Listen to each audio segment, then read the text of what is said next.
weapon.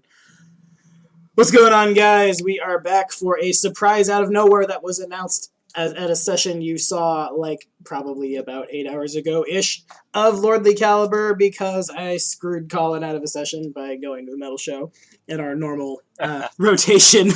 And because he has a lot of extra stuff to do, we're going to do a quick one-on-one to get him caught up on stuff. Sarah's here as well. She's going to play a couple NPCs, and it should be fun. This is definitely the first time I've ever done a one-on-one for more than, like, hey, I need to test this NPC. Come here and make me fight something. Come here and make me fight something. Yeah, so this will be my first as well, so this will be interesting. Nice. So there's only one player here today, so I'm not going to roll the d6 for the hero point for the in-character reflection, but Colin, you do have the floor. When last we met, as far as the continuity of this session goes, this will take place in the 2 episodes before this one, in the order that they're released, that Colin wasn't here, so Session 20 and Session 21. When we just left those, Colin had escaped the clutches of the Void Weaver with his adopted daughter. In-character reflection for the hero point, and we will get underway. Finally, she's back. Now I gotta figure out a way to wake her up, because, man, that was not pleasant. But I got her back, and now I gotta get her up, and I gotta make sure that this thing does not come after us again. Fair enough. Take your hero point, sir, and you fall out of the portal carrying Emmy. You land in a heap, and, like, necromantic energies. I just fought a bunch of shadows in my in-person game, so I guess that's where I'm at in life. But dream-esque energy kind of pours out of the gate as it closes. Everybody in the camp around the Volmus mine sees this. Everyone reacts as you would react when a gate opens and a Varisian man falls out carrying a kitsune.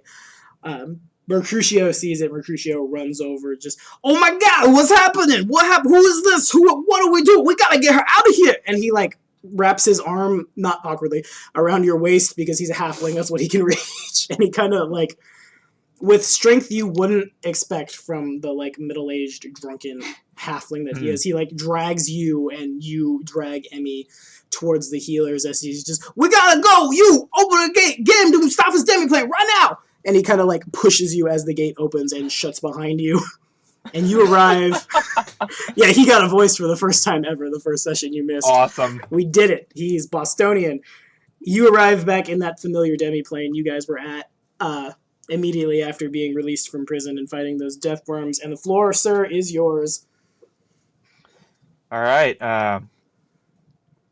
There's a bunch of stuff he could do now that he's here, but first things first, he has a couple of different spells he's going to try to see if he can't communicate with her in some way. So, before anything else, he's going to try casting the message cantrip to see if he can talk with her at all. Okay. Give me some percentage dice, would you? Gotcha. Let's see. GM, whatever. I already have the you don't have to button. Yeah, that's I already have the button, so it's easier. Yeah, it's not like it's private for anyone because we can all. Oh, he rolls a 1. All right. The message, like, it's almost kind of like, I guess it feels like you ping off like a solid wall with the message. You try to cast it at her, and it just kind of like and gets nowhere. This whole time, even though she's been, like, dragged around the desert and then to this demi-plane, she just kind of, like, sleeps peacefully in your arms. She appears wholly 100% undisturbed by anything that's going on, up to and including this message cantrip. That's interesting. Actually, real quick, can you make another perception check for me? Perception, okay. If you would.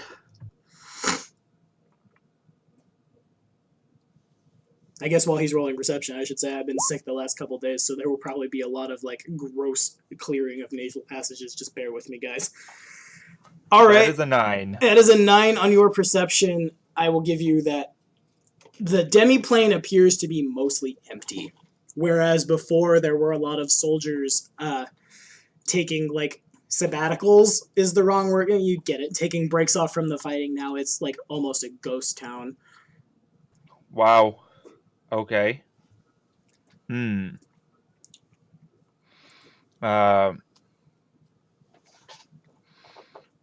that, Zandu is going to start walking around, carrying her along with him, and see if he can't spot Mustafa or some kind of official somewhere. Okay. Make another perception check for me. Man, he rolls a 1 on the percentage dice, and then a 9, and then a 6. Oh. You probably well, that's a natural 2 too. That was almost bad. Yeah. You probably run across like bits of Francis's extended family who've like over in like this area where it kind of like terraces off. They've powerful druidic magic has worked the land into fields, and they see you and they don't know you, but they know your association with their relatives, so they like smile and wave from their like farm work and then go back to it. Other than that, no officials really. I'll say Mustafa's tent is right here at the very top of this, but like it definitely strikes you as odd that you should have seen like some kind of combative somebody you haven't. Yeah. Before heading off to Mustafa's tent, Zandu will ask them, say he's, I'll just do it in character. That's easier. Yeah, you will. Hello, I'm sorry to interrupt your work, but I'm sort of friends with Francis. I'm wondering where everybody went. All right, and Sarah, if you want to chime in with any NPCs, don't like let me stop you. You know what happens in the next 2 days, so not like it's like a for Zandu, but you come over to a like upper middle-aged man working a plow with an ox up front. He just, I remember you. I don't know where everyone went. A few days ago, not long after you yourself and Francis left here, they all left themselves. The plane has been mostly empty.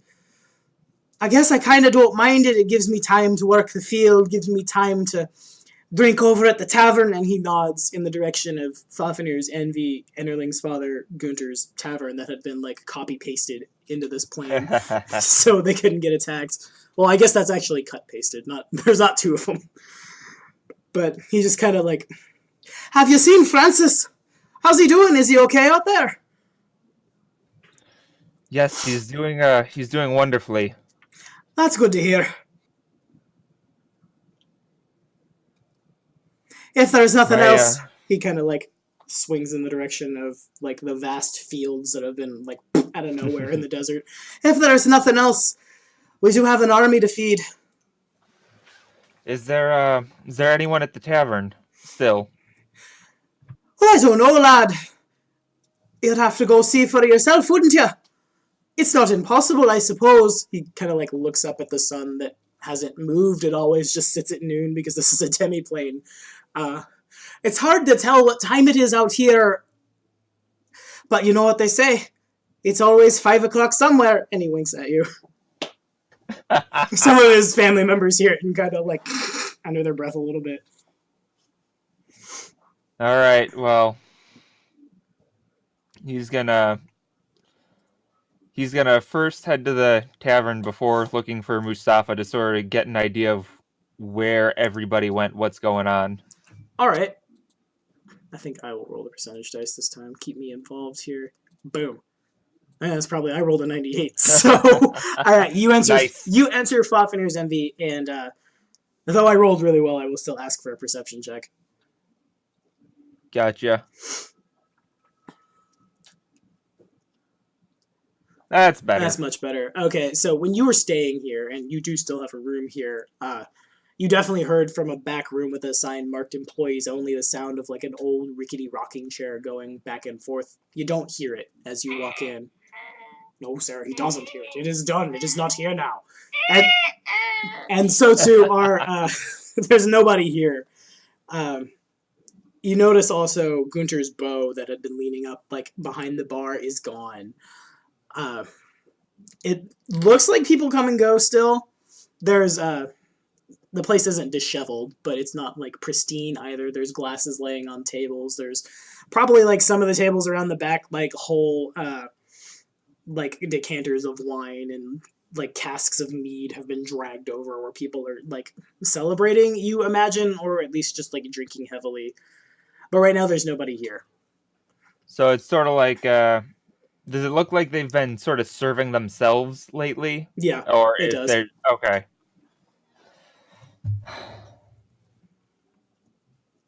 Zandu sort of mumbles to himself that he doesn't like this. He doesn't like how empty it is. He's worried. You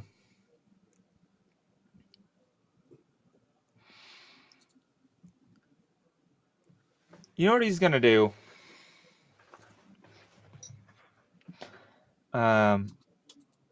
He is going to go back to the farmers. Okay. Ask if they would mind just keeping an eye on Emmy for a little bit. Okay. While he goes to check out Mustafa's tent. All right. They definitely. Nobody said anything about it and I guess I need to remember that you're carrying an unconscious little girl with you, well, young woman. But you bring her over and you like not offer the child up, but ask your question, and the same old man just, oh, of course, lad, bring her here.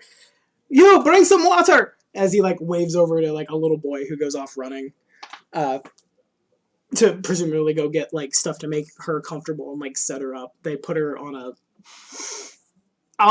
they put her on like a wagon that's not hitched to anything at the moment, and a little like makeshift bed is set up. They give her like a little straw pillow, and they start like, they don't like shake the hell out of her, but they kind of like push her shoulder a little bit to see if she'll wake up. When she doesn't, they all just kind of look perplexed and dumbfounded. Some of them begin drawing like how like a Catholic might do like the sign of the cross. They do the same thing for like the Ankh of Sarenrae, which is like, I guess like make a circle and then go down. Yeah. Just, oh Lord, what happened to her? Who is this? This is my daughter. She was trapped in Lang. This is your daughter, but you're a Varisian. She's one of them folk. Looks at you, looks at her, looks at you, looks at her. How does that work? She's adopted. Oh, okay. And like wink at you. Winking. Not like winking, like, oh, okay, you adopt children, winky face. Not like that, but like, oh, it is a secret, wink. I don't know why I'm turning like well, they're supposed to be Eustalavian, so yeah, Eastern European's more appropriate than Irish. But thanks, Kane. Anyway.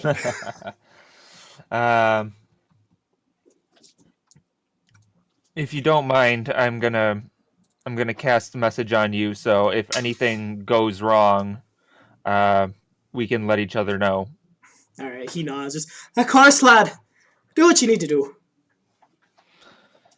So, he's gonna cast message, and then he's gonna head up towards Mustafa's tent. All right. Make a perception check as you go, would you? Lots of these perception checks. Oh yeah. And lots of rolls that are less than 10 as well. All right, yeah. So you begin winding your way up that plateau. You pass all these buildings, all these tents, and it's more of the same story. The people that are here are like the elderly and the young or the very wounded for the most part. Like just like strictly non-combatants, that's it. So the feeling I'm getting is that all the combatants went off somewhere. Make a sense motive check to back it up. My sense motive is much better, so hopefully I don't roll poorly. Famous last words. Oh, man! That was close. Whew, okay, yeah, the 11 is good enough. You get the feeling that everybody was called out to like go out to the field and fight, basically. Something crazy's happening out there. I don't know what, but something. That is also a fair assessment with the sense motive check. Yeah, so Zandu is going to head his way up towards Mustafa's tent. Alrighty. You enter the tent. It's not like there's nothing preventing you from doing so, but as you do so, I don't want to keep saying just make a perception check, so I'll give you this one for free. The tent is mostly empty. Mustafa's not here, but there's a table that's been like, it wasn't here last time you'd been here. Now it's been kind of like, you could almost probably find the drag marks going up that hill where this table had been brought in, and there's a map of Kadira thrown across it. You see, I'll actually bring that map up.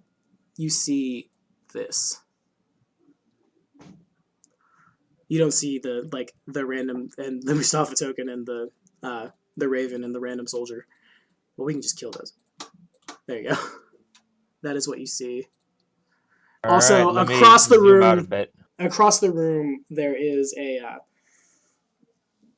It looks to be about the size of an eagle, but picture more like a phoenix that's about that size, just like feathers that as you come in, they just kind of like burst into flames. It's not like threatened, but it kind of like stirs and like ruffles its wings a little bit, just like it lights up. An aura of like blazing white flame surrounds it. It's just kind of like perched on the back of a chair. It looks at you and it kind of cocks its head a little bit, but it doesn't do anything.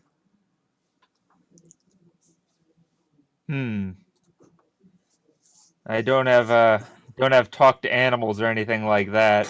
I don't have Francis with me. And not that he could talk to animals either. He's a little better with the grass. With the grass. The grass.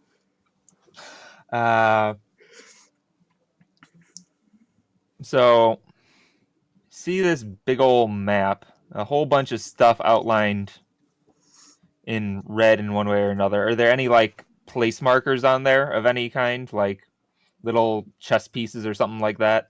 There might be. Let's see. Nope, I rolled a 4 on the percentage dice. There are none. You get the feeling somebody might have been like, to do that, to make those, they were using like little minor illusions that they would dispel. Somebody was really showing off their like arcane prowess. Gotcha.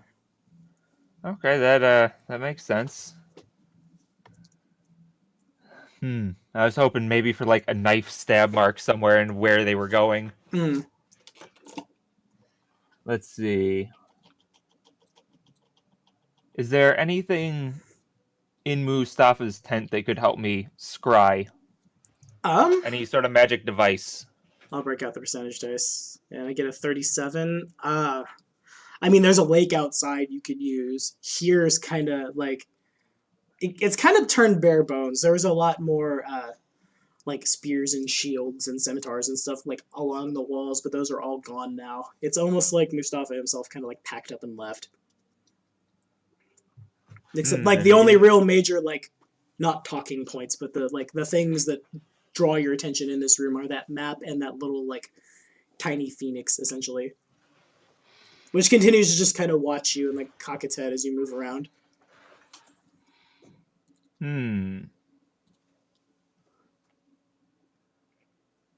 You know,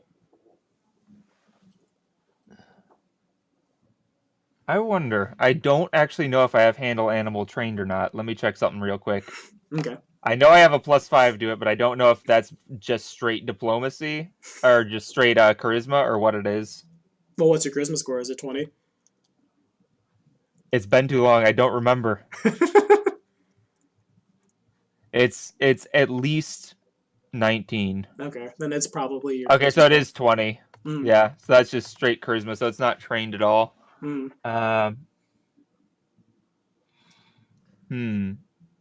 Let's try some knowledge, see if I can figure out why this phoenix might be here, what sort of significance it might have to Mustafa. Okay, sure. So let's start with Arcana, because that's pretty good. It is not bad.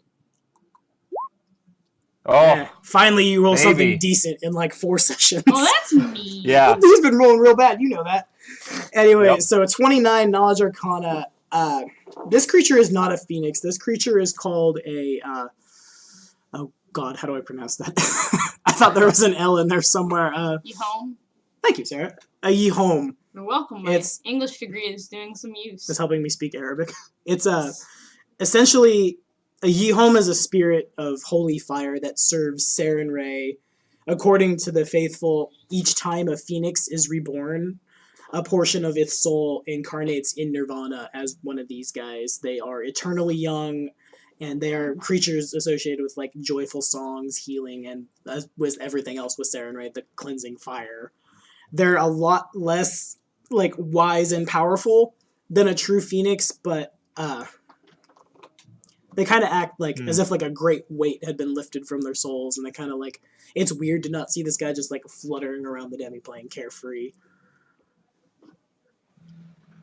So, knowing that this is a creature from Nirvana, I mostly have human languages, which is unusual for me. Mm-hmm. But I guess, gonna look at it, and best I can do is common, so... All right. Do you speak Celestial? I do not. Okay, you probably at least recognize it as it like cocks its head as you approach it and begins to coo in Celestial. I do have comprehend languages, though. I keep forgetting that. Mm. So, let's toss a comprehend languages out there. Okay. You cast the spell and it kind of just like, hello. Who are you?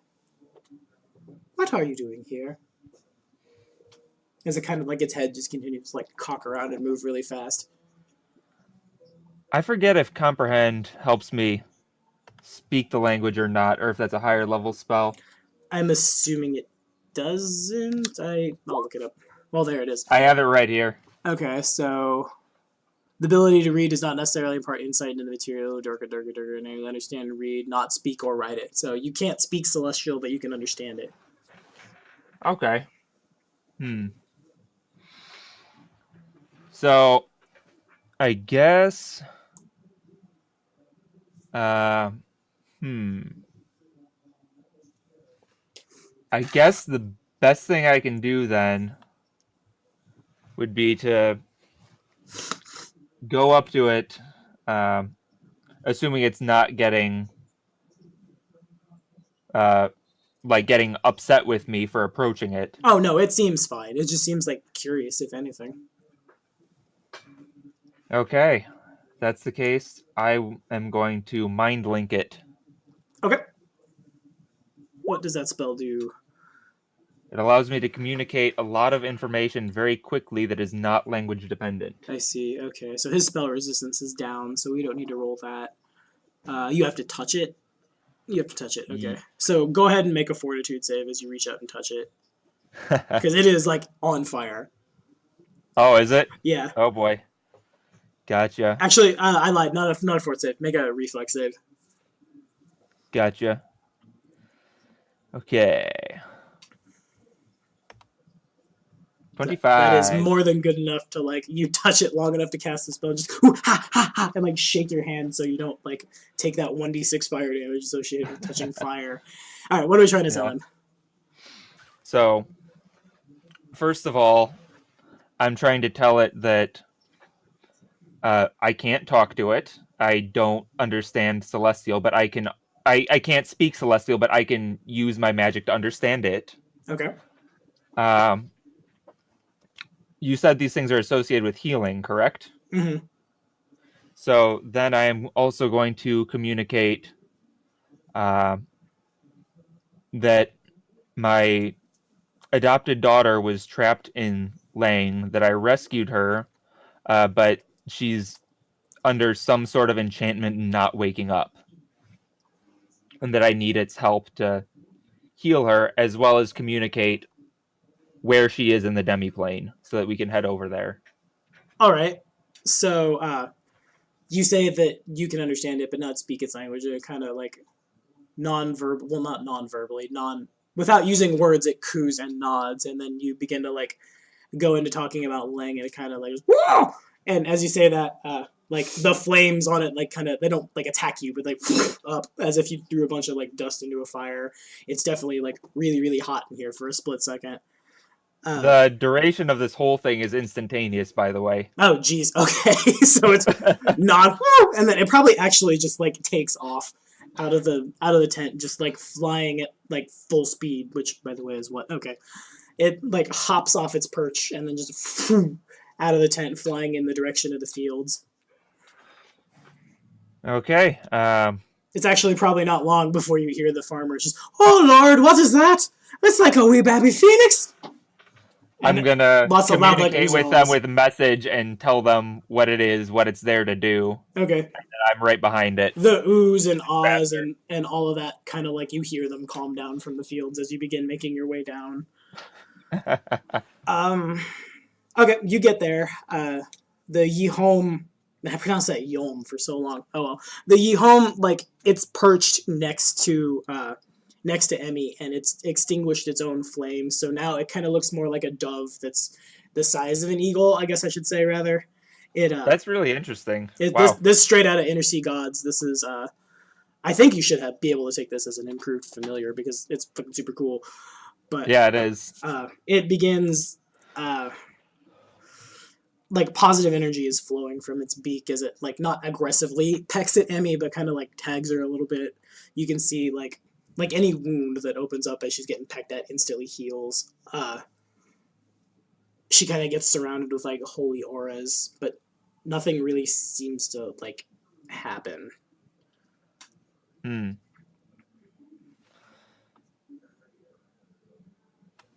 So nothing's happening. She's not quite waking up yet. She continues, like, even when this thing is like actively pecking her forehead to deliver a cure light wounds, essentially, she continues to just sleep peacefully through it as if nothing was happening.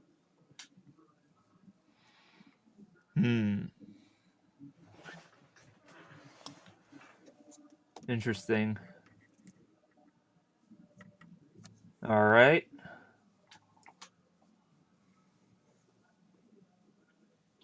You know, I might not be able to get a message through to her, but maybe I can mind link. Okay. Do you want to roll the percentage dice, or should I? It literally makes no difference because we're in an RNG, and no matter who clicks roll, they're going to get the next number, but the point still stands. You know,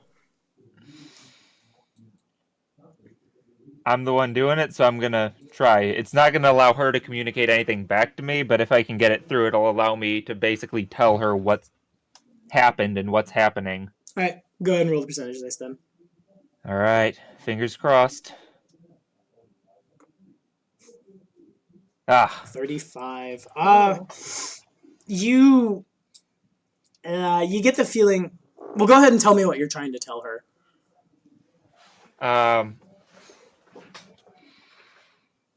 What I'm trying to tell her is that she was trapped in Lang, that I was able to pull her out, but that right now she is under some sort of enchantment and still sleeping, possibly in a mindscape, and she needs to try and find a way out. Okay. So I will roll a d4 for which one of either. Like 1 will be she was in Lang, 2 you got her out, 3 she's still sleeping, 4 she needs to get out. We'll see what gets through to her. So the first thing you said, she was in Lang. She kind of like, you cast Mind Link and the information leaves your head, goes to hers. She doesn't stir really. She kind of like, she probably breathes a little deeper for about 30 seconds, and you get the feeling, like I said, a little bit of what you were trying to do got through to her, but other than that, she doesn't respond. Interesting. So something's getting through at least. So let's I got more of these first level slots, so just burn all of them. Let's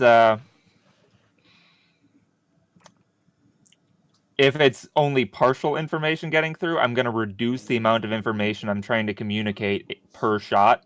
Okay. So that it's not like all coming out of order. Sure. Then next thing I'm going to tell her is that I was able to get her out. Okay. Just that? considering a lot of stuff isn't getting through, I'm going to try and reduce the amount of information to see if that helps with getting information through. Okay, so give Is me. sort of the thought. I hear you. Give me percentage dice again. Gotcha. Ooh. You get the feeling the 19 on the percentage dice. Well, Zandu doesn't. Oh, he rolled a 19. Looks up at your screen and like flies you the bird. No. You get the feeling that it didn't quite get through there. Kind of like you ran into a wall again. If it's sort of a similar feeling as to running into a wall like I did before. Yeah, pretty much. And I'm able to get something through. Zandu's going to try mind link to open sort of a direct communication, or not mind link, message to sort of talk with her if he can try that again. Okay, yeah, sure. Roll the percentage dice. Let's see if we get there. It's a cantrip, so I can basically keep trying it. That's why. Well, I don't think we're not going to spam it until you hit decent rolls on the percentage dice, but I'll give you one more. Let's see if you can push it through here. You cannot. The 15 does not quite get you there. Too bad all these action points don't help for. They can. You can use the action dice. You can use the action points here. It's the same it's the same percentage on a percentage dice as it would be on a d20. So well, that didn't make sense. That's for hero points. You can roll 4d6 and add it to the 15, but at best you might get a little bit through. If you'd like to expend all of them. I'll say hero points. Where you said it was. Is it 4d6 per or 4d6? All told. All told. Yeah, you have 4 hero points, but also you have 4 action points, 1 hero point, and you can use the hero point to. Before the roll on a d20, it's a +8. After, it's a +4. So on the percentage dice, my fractions are failing me, but it's the same idea. Just instead of out of 20, it's out of 100.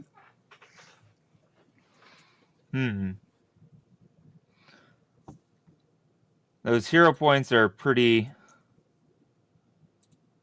important sometimes. But I'm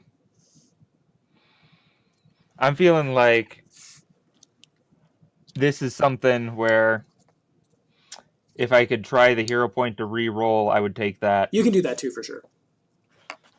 Okay. Let's see what I can do. Fingers crossed. Here we go. That's quite a bit better. That is considerably better, yeah. Okay, the 42, you get a really patchy connection. You know that it succeeded. You don't hear Emmy's voice come through, and it's really, like, again, it's like a very staticky phone line, or, like, the bandwidth is real bad, and you're getting, like, one in every, like, 10th word, and the rest of them are all very robot-y, that kind of thing. But you know you've established a connection. Can I try...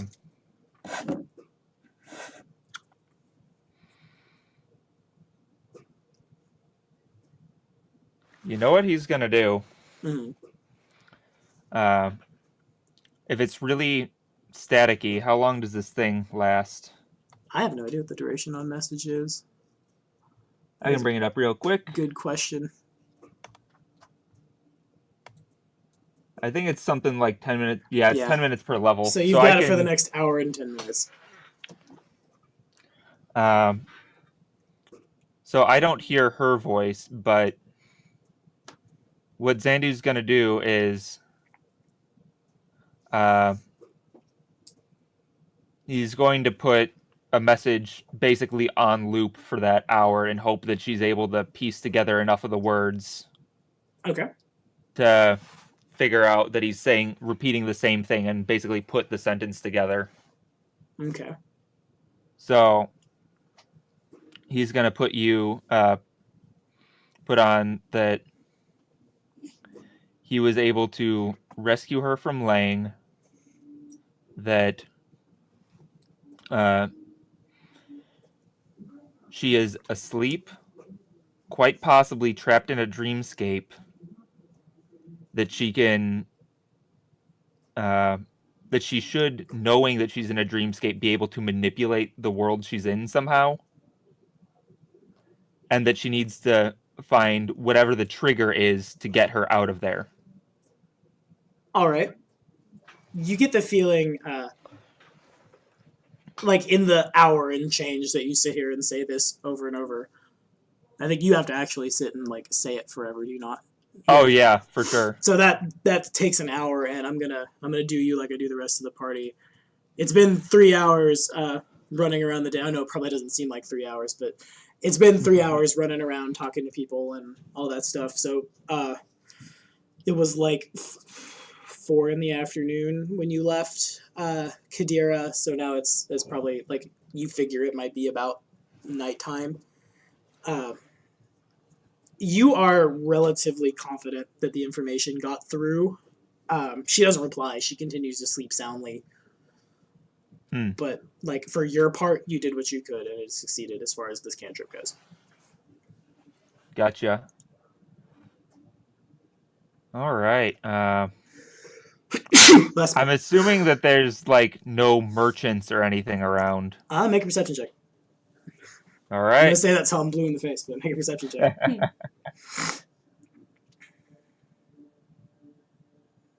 15. 15. Okay.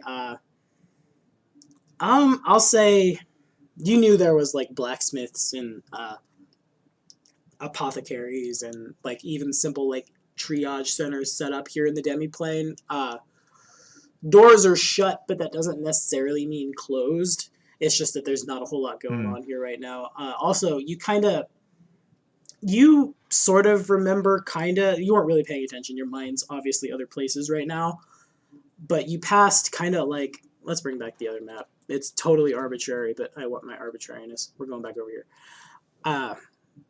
Over around like here-ish, you passed a building that you didn't recognize the last time you were here. It looked kind of crappy, so you didn't really pay attention to it, but there was definitely there was some kind of like merchant sign hanging there.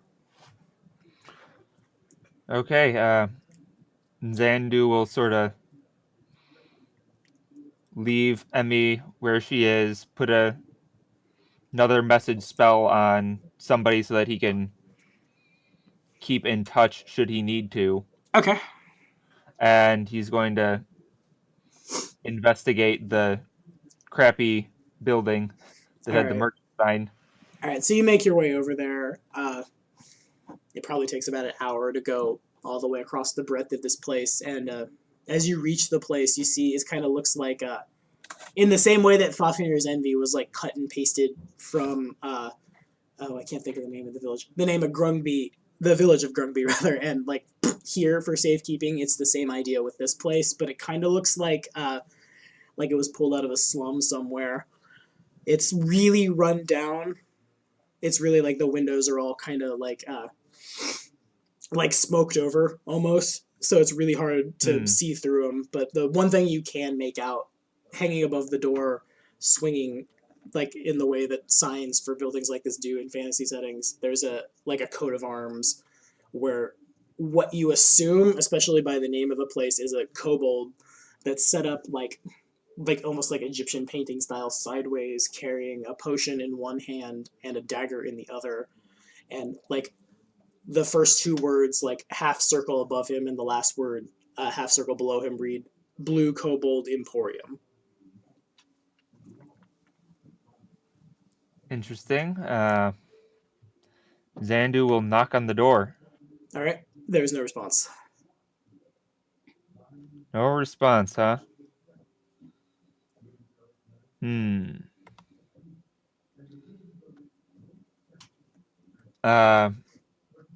Zandu will check the door for traps. All right, make a perception check.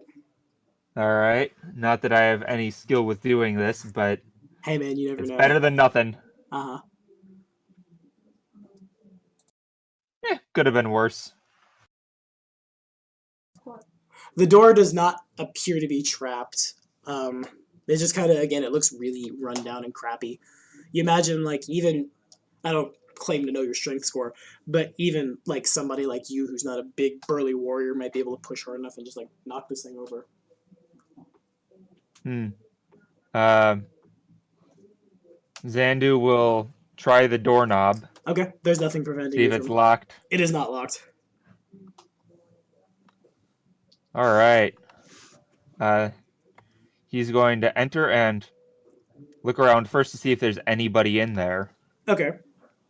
So as you enter, it's probably a little archaic, but as you open the door, a little bell is like slapped by the door and it rings. It a little like a faint just ding ding ding goes across the place, and you hear from like there's kind of like a open hallway-ish, like stairs going down to a door.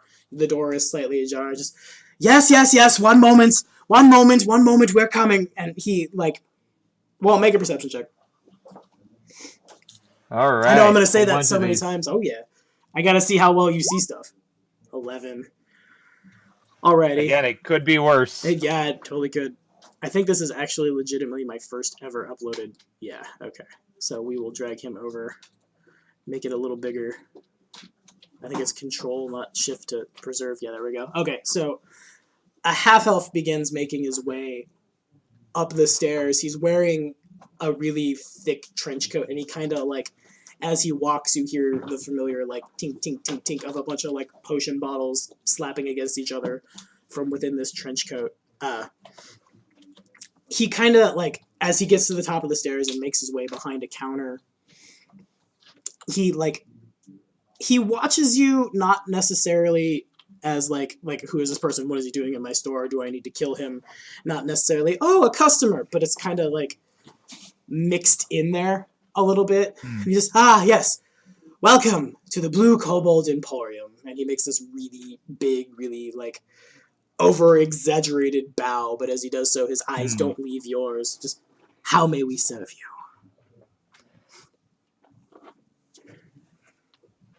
Do you happen to sell scrolls?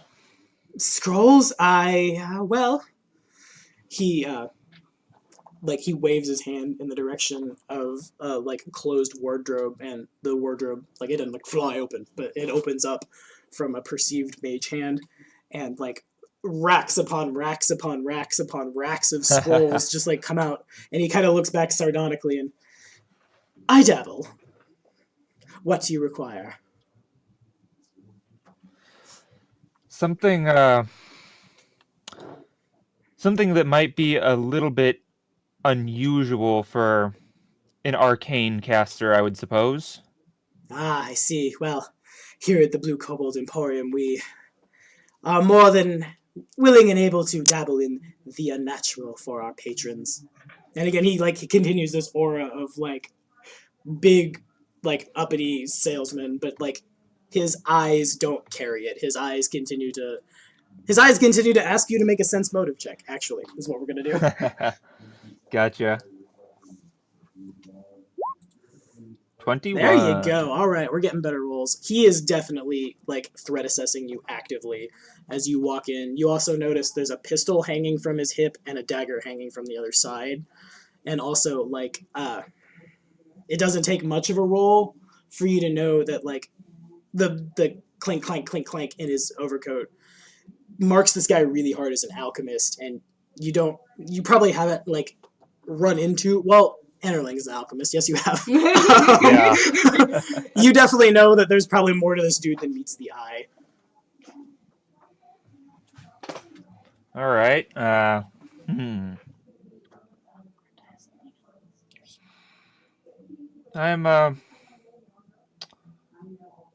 I'm a bit curious. I sort of got swept off of my feet back into this demi-plane, and it's a little bit unusual with everyone being gone. Last time I was here, it was very well populated.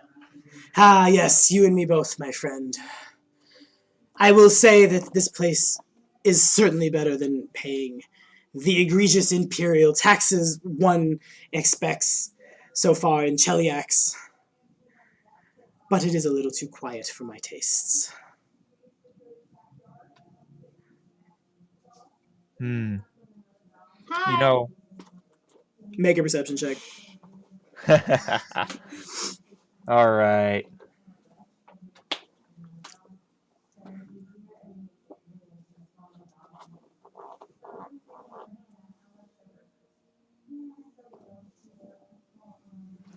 His perception is a natural 4 plus man. All right. So you see. Are you trying to hide, Sarah? No. Okay. Then you see. I'm trying to hide. I need to know. It doesn't look real in the sense of like it was once an actual little animal, but like imagine like a patchwork teddy bear koala essentially just kind of like leans around the corner and looks at you, and it like its patchwork mouth gives like this big smile, and it waves a little bit with like a hand with no fingers like the teddy bears. The half elf just kind of like looks at it like he keeps looking at you, but he kind of like for like half a second you see his eyes just kind of dart down to the floor, and like annoyance and revulsion and like across his face for a split second before he goes back to like he corrects himself and he goes back to like the open smiling merchant. Zandu will sort of kneel down a little bit and wave back, go, "Oh, hello there. I don't believe I've made your acquaintance before." Wait, hold on. You said I had limited speech. I don't know how. Think like you have like 6 or 7 or 8 intelligence.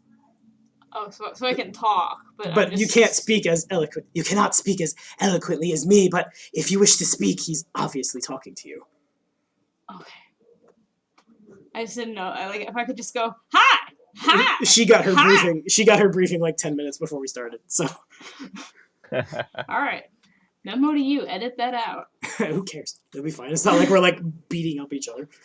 I'll just come up. How are you? The alchemist continues to just. My name is Arendelle. What's yours? The alchemist sighs even harder.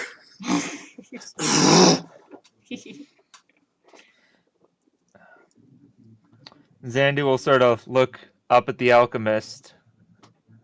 You know what he's going to do? He's going to quickly cast message on this little koala guy, girl, whatever. Koala thing. Koala thing is probably genderless teddy bear. Yeah. It's not that kind of shop that you've walked into. Oh. Bad. No. And get out now. That's not what's clinking under his trench coat.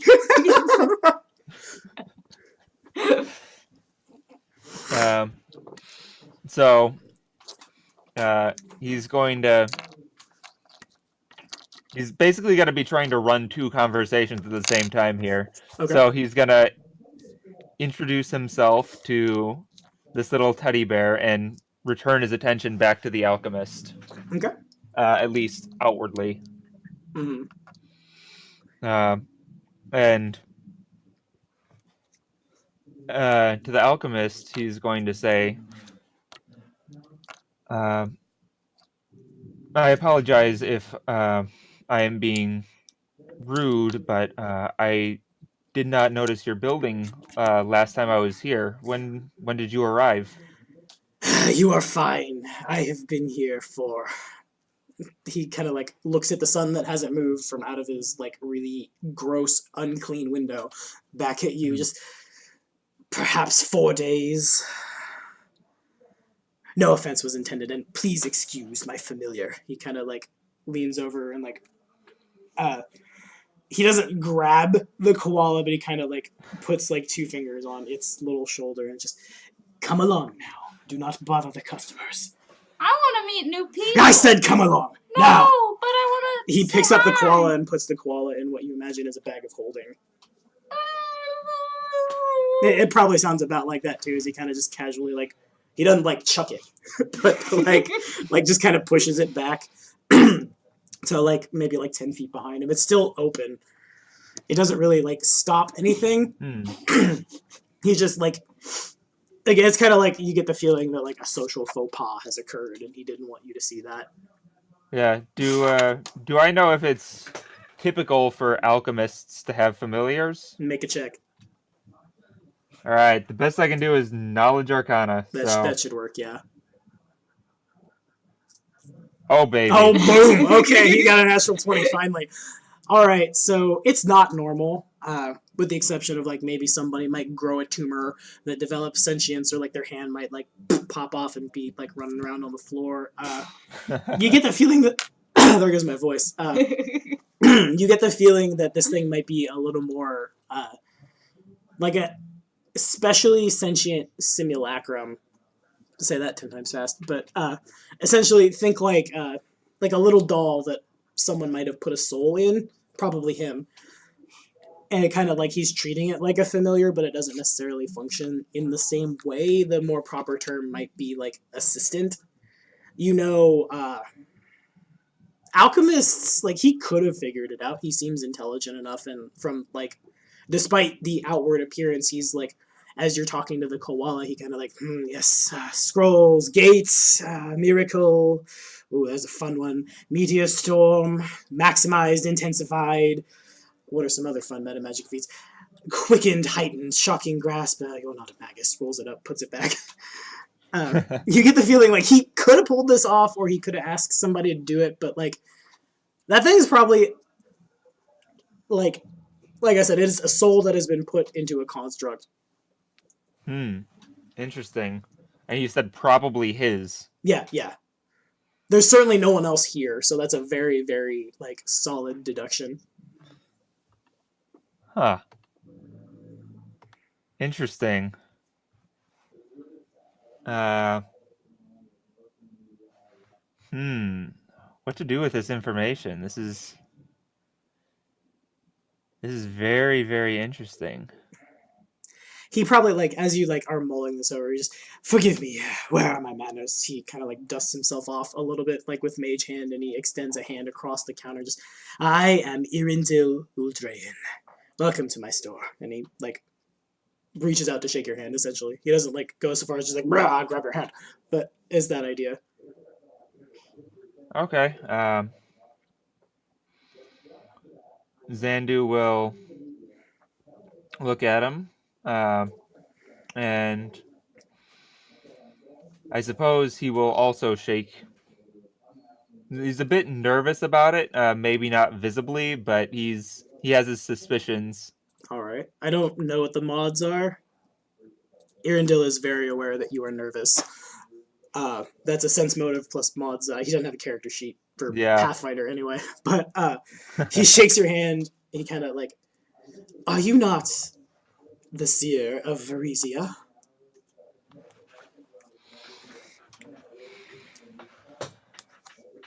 I am, but something caused many, many people to leave this place, and I'm not entirely sure what yet. Well, what do you think it was? This is, he kind of like goes a little rigid, I guess, as he begins to like he recognizes who you are, and he just, this is a military camp, is it not? Obviously, they've been sent away on some grand mission. And he like throws his hands up, and like, he doesn't jazz hands, but it's that same effect to like accentuate the grand mission. I'm probably trying to crawl out of the bag at this point. There's nothing stopping you. Okay. He goes, I'm crawling out. And hi! I'm Arendelle. The A is silent. I'm Hi. sorry, forgive her.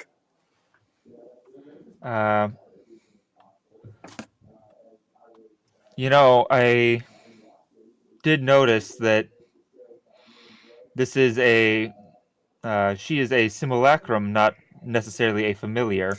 Yes. It's a long story, fortune teller. My time is short. What do you need? But like, be still crawling and like tug on your pants and. Your pants, whose pants? My pants, his pants. This just turned into a Dr. Seuss book. Zandu's pants. Okay. We may have lost Colin. Did we lose Colin? I think we No, lost you haven't lost me. Okay, fair enough. And so a pop-up came up and said, your internet connection is lost. We're I'm good, like, though. oh. We did it. So,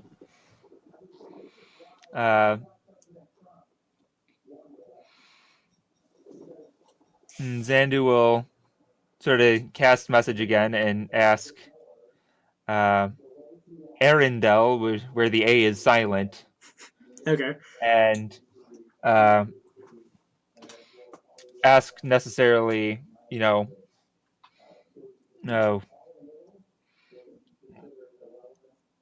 what her interest in meeting new people is.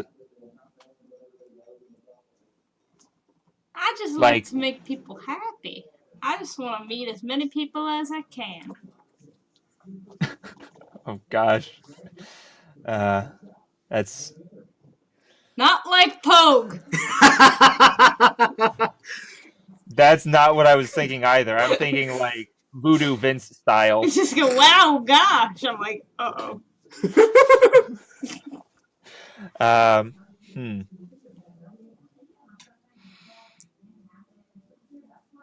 So Zandu will return his attention to the merchant and go, I would be looking for a scroll of dream travel.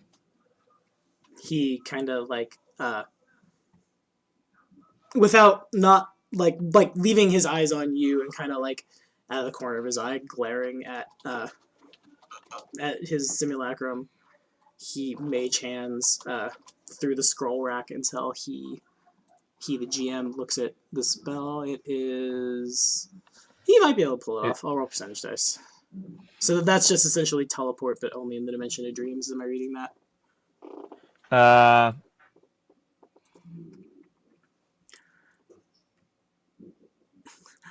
On a voyage into the dreams of a creature you designate. In the dimension of dreams, you move through a swirling sea of thoughts, desires, and emotions created by the minds of Do. Reaching the destination in the dreamscape takes 1 hour. At any point before the spell's duration ends, you can dismiss it. Okay, so it's like teleport, but through the dimension of dreams. It's essentially to take you to a specific person's dreams, is the idea. Okay. All right.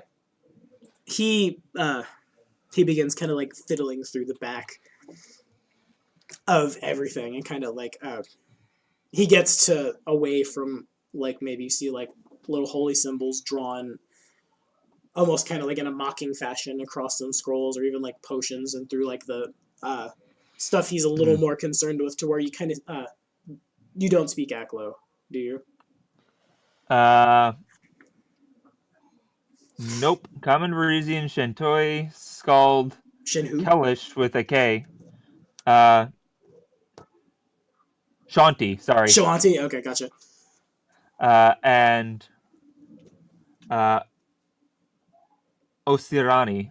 Okay, Siriani. I'll have to bring some Egyptians in now. But he digs through the back of his shelf and he begins to pull out a bunch of scrolls that kind of like you don't read Aklo, but you can probably recognize the like evil eldritch nature of the language as he begins to like filter through all these spells written in like what you assume is some kind of humanoid blood. He begins like, yes, what have we here? Instigate psychic duel? No. I don't know all the psychic spells off the top of my head. Yes, here we are.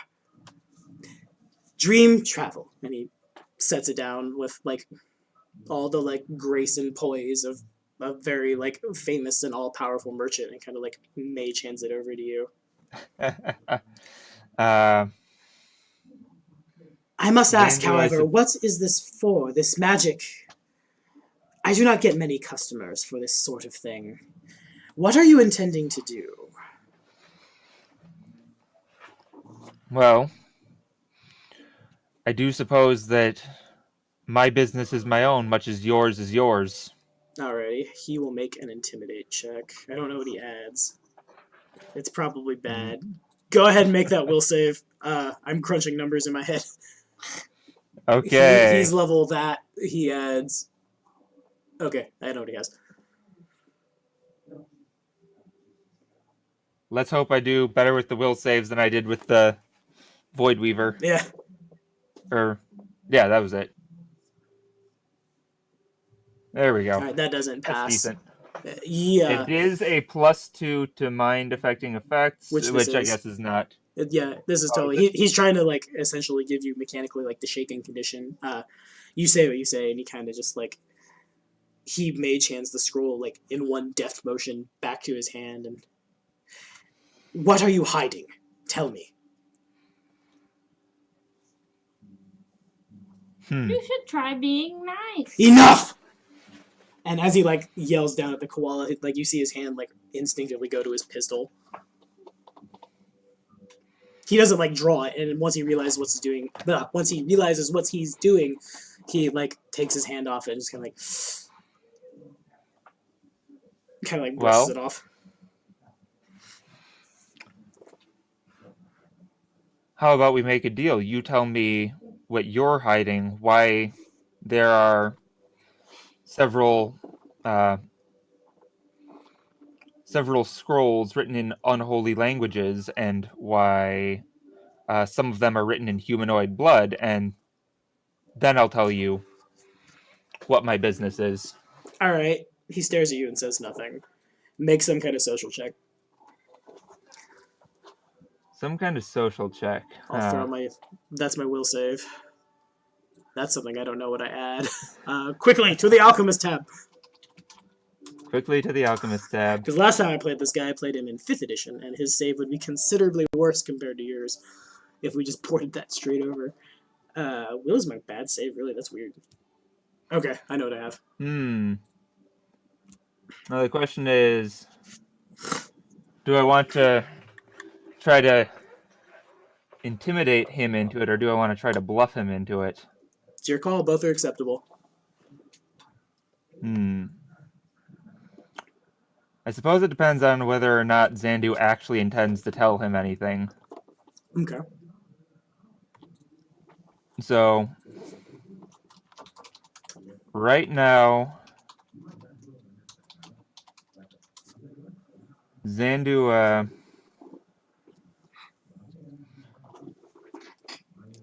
doesn't necessarily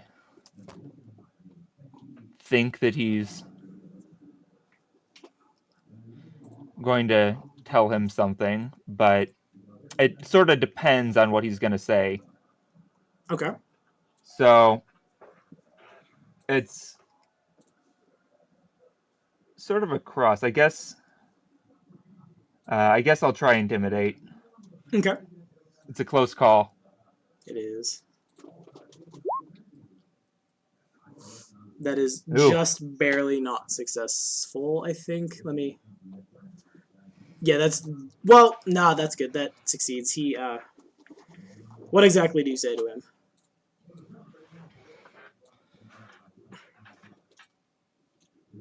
I will tell you what my business is if you tell me why there are scrolls written in humanoid blood in your cupboard. Alright. Make a perception check.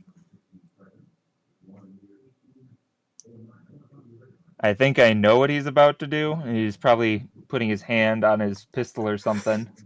We fight! But I think he's trying something like that. Okay, go ahead and roll. Ooh. Oh, and you Ouch. use your hero point. Okay, you have no idea what happens. He, like, in one deft motion, he, like, his trench coat, like, flies out with one arm, and with the other arm, he grabs a potion, like, downs it in one, throws the bottle, and, like, waves his hand. You don't hear anything, you don't see anything, you feel fine. He, you really want to know? Fortune teller, come with me. And he kind of just, like... Can I come too? Fine! And he just, like, turns on his heel and makes his way downstairs. What does he do with the scroll? It's in his possession. Ah, Yay, damn it. where are we going? Must be I was deep. hoping he would leave it behind. Okay. Sense motive on this? Yeah, go for it. Better. I gotta scroll all the way back down. 19. He's not lying to you. He's not, you don't think he's trying to kill you. You think, I guess it's kind of like, not to be super stereotypical, but like, there are secrets in the basement. It's that kind of thing. You think, I'll say you think, there might be, like, more than meets the eye in this place. Even more so than, like, walk into disheveled inner city shop and realize it's like stocked to the brim with magical stuff. You think they're like, and this is definitely reinforced by like Aklo scrolls in human blood. Yeah. There's a lot But more he's- going on, and he's willing to show you. He's not happy about it. Here's a koala. But he's not trying to kill me. Right, yeah. Okay. Koala. There's a little koala. It should be there. So I suppose that if he is not actively trying to kill me, I will follow him. Okay. You go down the stairs. You, as you pass through the door into the basement, the smell of, like, burnt flesh, formaldehyde, sulfuric acid, perhaps a little bit of, like, bile as well, assaults your nostrils, and as you, like, cross the threshold and fully enter, you kind of feel, I guess, kind of like you walk through, like walk past a fan, that kind of thing. Like, you hit something, you feel something, like, brush across your skin. It doesn't hurt, but it's right after that all of this hits you.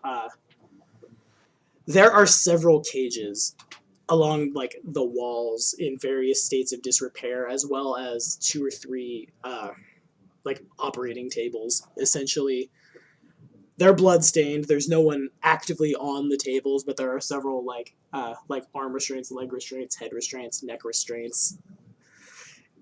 It's definitely not the nicest place in the world. I'll say also, there are 2 occupants in the cages.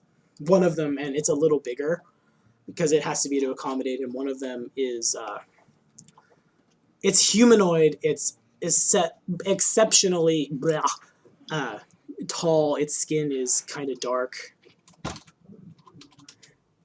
It kind of looks like a Kellish man, except like super big, around the size like 15 feet tall. It's relatively slender for as big as it is, but that doesn't mean it's not every bit of probably a couple thousand pounds. And then what's the other one? The other cage has a man. What does it have? I like breaking out the dice for this. Evens and odds determine gender. Okay, the dice is spoken. It is male. He kind of looks like a Taldor nobleman. It's hard to tell because he's missing all the like raiment and gear, and he's not a swashbuckler, but the panache that one would like carry themselves in that station. He's been stripped down to his small clothes, and so too has the big Kellish man. He kind of just like whimpers in the corner almost. Like on one end of the spectrum with the Taldor noble, you get like beaten dog, and on the other end with this big Kellish man, like both of his hands are, he can't really get him outside the cage, but I guess like his bird finger and his pointer finger from each hand, like through the bars, wrapped around, and he's actively like, you don't know how you didn't hear this from upstairs as he's just shaking the walls. You speak Kellish? With a K? With a K, yeah. So you speak it. Yes, I do. He just shakes his...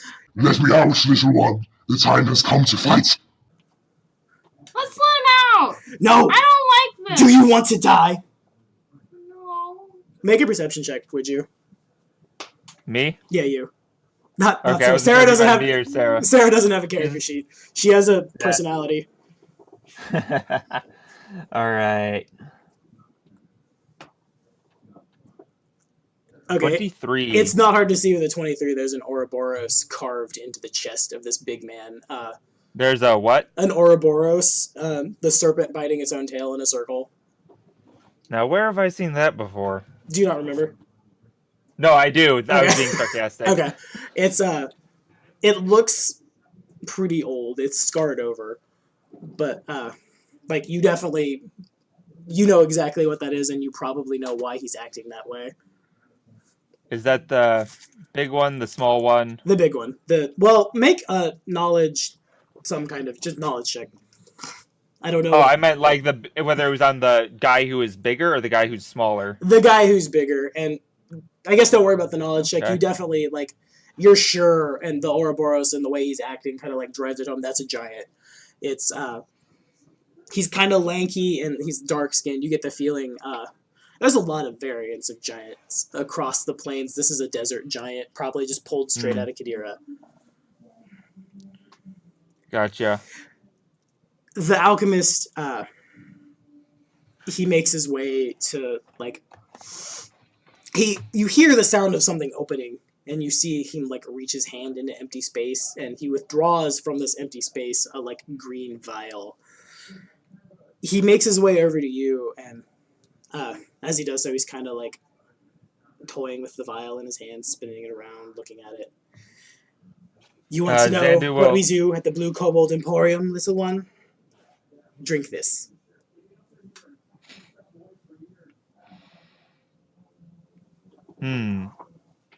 Zandu's first going to look at him and go, that one over there with the Ouroboros, was he your friend at one point? At least ally? Arendelle says nothing and just like holds the green bottle up to your like face, pretty much. Okay, so I'm gonna try to sense motor to see whether or not he plans to like bind me up after I drink this in the similar fashion to those guys back there. Okay, sure. I wasn't too far off when he said he was hiding something under his trench coat. 17. You don't think he's gonna hurt you. You think he's being theatrical, and he's trying to drive a point across. You cast spells with the power of like who you are as a person, and your personality is so like forceful and powerful that it manifests magically. He and alchemists like him are able to like, with the power of creation, put a bit of their essence into a potion. You think he's handing you a spell, essentially. All right.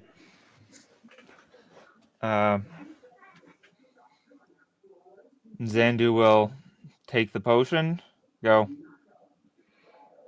let's see what you have to show me. Pop the bottle out, the cork out, and take a swig. Alright, so the first thing you notice is this tastes like straight up formaldehyde. It's like you have to fun. try really hard to not like gag and vomit this out as you drink it, but like not long after it barely just down your throat, you begin to like your arms lengthen out, your legs lengthen out. It's probably a little painful as like your body gets bigger and your shoulders get wider and your head gets bigger, and like muscles on muscles on muscles like slap themselves under your form. As you like your head almost hits the ceiling as you grow in size, and as it does so, you kind of have to like cock your neck a little bit, and you like get a full view of the Ouroboros on the desert giant's chest. Make a will save. Oh boy. All right. Will.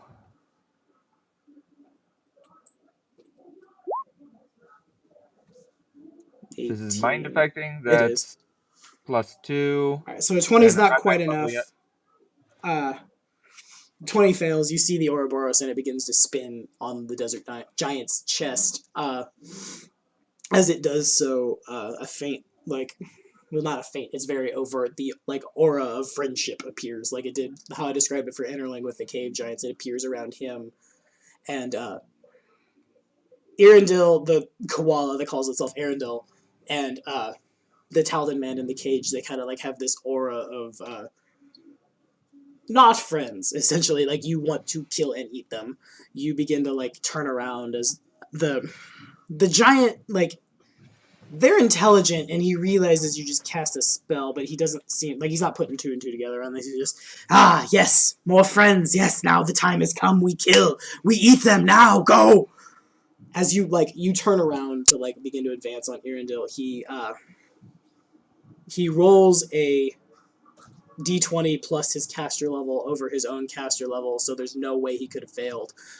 He, like, downs another potion and waves his hand at you, and like in a flash, you just down to the like your regular normal body. What we do here is we figure out what's wrong in the world and we fix it. The Ifrit needs my help. The Ifrit pays well. It's good enough for me, I suppose. You've been out in the world. Tell me. And he, as he says, as he draws his pistol and he begins moving in the direction of the cage. What do you make of this? He, again, opens up his robe. Be nice! The koala, like, gets punted across the room as... Zandu will call out, say, Wait, I know how to return him to normal. He kind of like cocks his head at you as he's got a potion out and he's kind of got it like in his teeth, getting ready to like throw it back. He just kind of like, It's the Ouroboros. It's on his chest. You have to destroy it. I've seen it before. I'm actually gonna put something. I'll put this like fucking pill bomb in my mouth as he kind of just like, and he chugs back the potion, throws his hand. The giant makes a will save. The giant could pass. The giant doesn't pass. Probably. What's my will save? It's not that good. Yeah, no. The giant fails and kind of like slumps against the bars, paralyzed as like he conveniently falls into the barrel of the pistol, and the loud crack of a firearm goes off as the bullet like penetrates his head, and as like Eardil begins kind of like over cleaning his firearm after he's fired it, essentially. You see before your very eyes the giant, like so many before them, and so many before them for you, begins to just like turn into a pile of snow. The only way to save them, fortune teller, is to kill them. And then it gets better. We do this. He again, another potion, quaffs it, waves his hand, and the snow like coalesces and spins and begins to kind of like, in the span of seconds, almost build like a snowman, that kind of thing, and it kind of like bursts forth, the snow disappears, and the desert giant returns as a zombie. You get the faint smell of like brine, I guess. Like this guy had just come up from like the depths of the sea, and there's several like where the skin has fallen. Well, he just died, so I guess like the hole in his head where the bullet is, there's like it's been latticed over in what looks to be like bits of fingernail. It's strange. I don't much care for the savages. And he kind of like, as he does so, he like kind of like pushes his chest out and begins like, he doesn't say words, but he begins like pantomiming a really bad, probably extremely offensive, like with a very bad Ulfin accent that just like, oh, rah, rah, rah. But it appears the Ulfin are correct. It appears that Ragnarok is upon us. Earendil drinks another potion and kind of like, well, no, he doesn't need to drink a potion for this. He like, from like his back pocket, he withdraws what looks to be like a see-through black like handkerchief, and he unfolds it, and he kind of just like, you can kind of hear the faint like of more zombies, and he puts this under the desert giant. The desert giant falls in. He grabs back his portable hole, folds it up, puts it back in his pocket. All right. Unlike the rest of the people here, unlike the precious Sarenites and their little god of peace and forgiveness, I'm not afraid to do what I need to do to prevent all life on the material plane from coming to an end, but there are more mysteries, of course. And he mage hands something from across the room. It kind of looks to be like about the size of like a pomegranate, but it's like a really vibrant red, and it pulses. Like at the rhythm of your heartbeat, essentially, just like, and essentially. So it's basically a heart. Yeah, more or less. Yeah, except like it's definitely a fruit. He mage hands it over to himself, and he goes over to the Taldor nobleman and just, where did you get this? The nobleman just kind of like looks up and whimpers.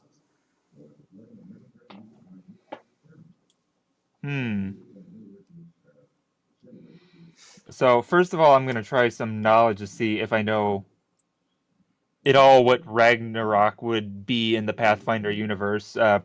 My guess is that it'd probably be a Rovagug, but I don't know for sure. Okay, go for it.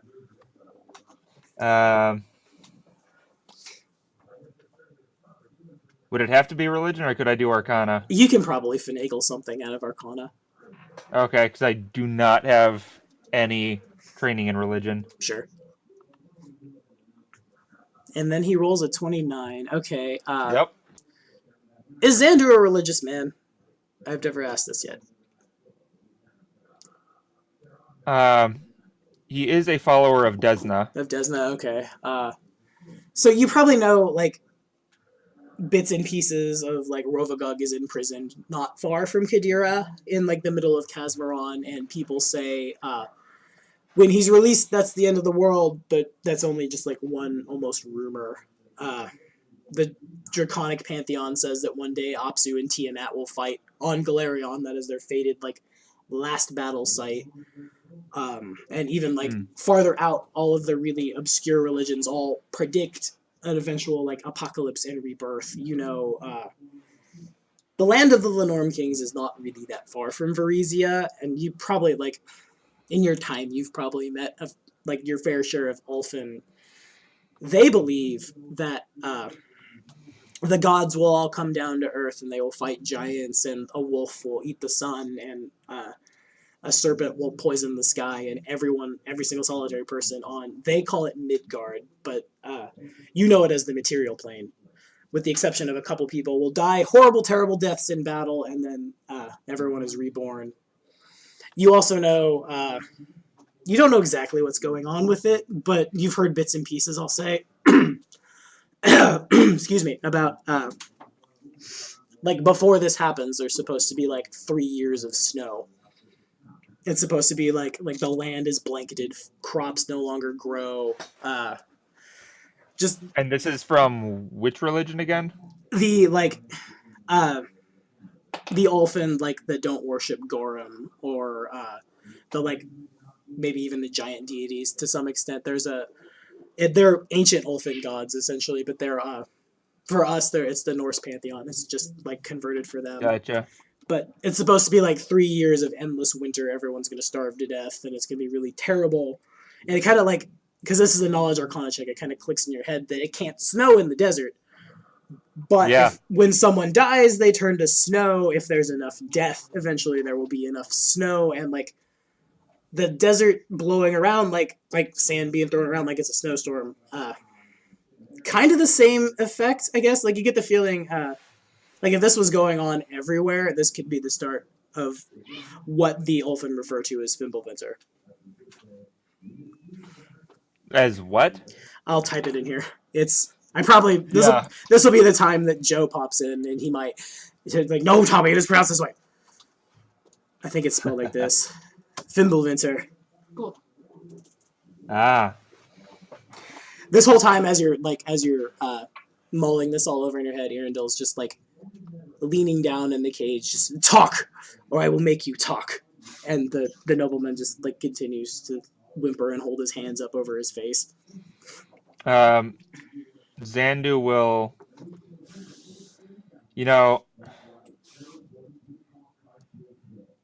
he's not necessarily happy with this guy's actions, but for now, the best he can probably do is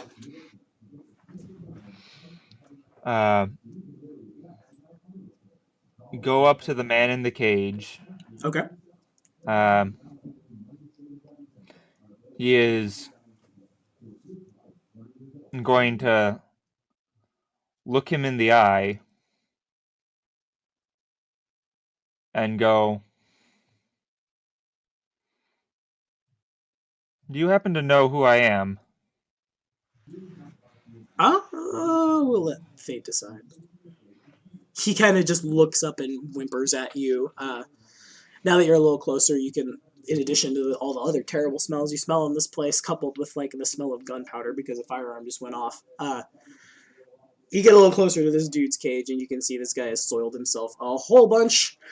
Like, it just stinks of like fecal matter and urine. As you get close to him, you get the feeling he's been in here for a very long time, and rather than like crack and give Irindel the information that Irindel requires, he's just been kind of broken.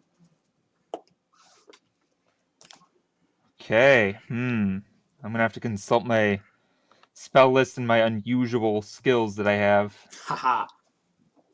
The very unusual skills that I have. A very unique set of skills. Yes. So while you're doing that, Irindel, like, again, just I'm gonna detect thoughts on him. Okay. Not Irindel, but the guy who's... The guy. Yeah. Alright, he fails his will save, I'm sure. Fear, fear, fear, fear, fear, fear, fear, fear, fear, and fear is what you get off this guy. He doesn't know anything about the heart, huh? He seems to be reduced to like animal instincts at this point. Like he's been pushed too hard in interrogation and he's just broken. All right. Zandu will look at this guy and go, you know, if I had been here sooner when you first found him, I might have been able to tell you where he found that, but it seems as though you've broken him completely. There's no thought left in his mind aside from animal instinct. Ha! Well, where do you think he found it then? Let's hear it, fortune teller, please, if you will. And when he says fortune teller, he kind of like drags over it sarcastically. Yeah.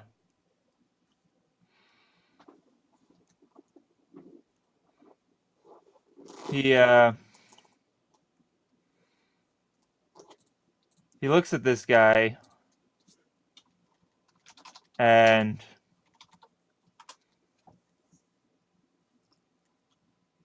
responds back,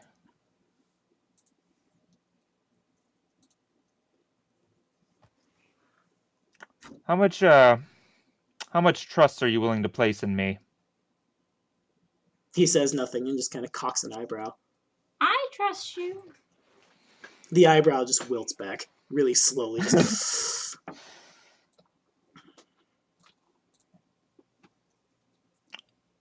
Because I can't know for certain because there's nothing left of this guy, but I do have a educated guess as to where it might be based on where I've been. Okay. He Do continues you want to me stare to- at you.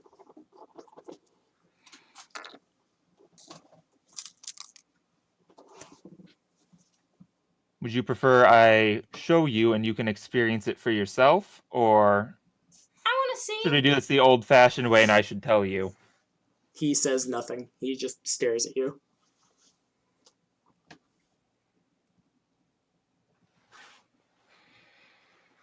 Okay.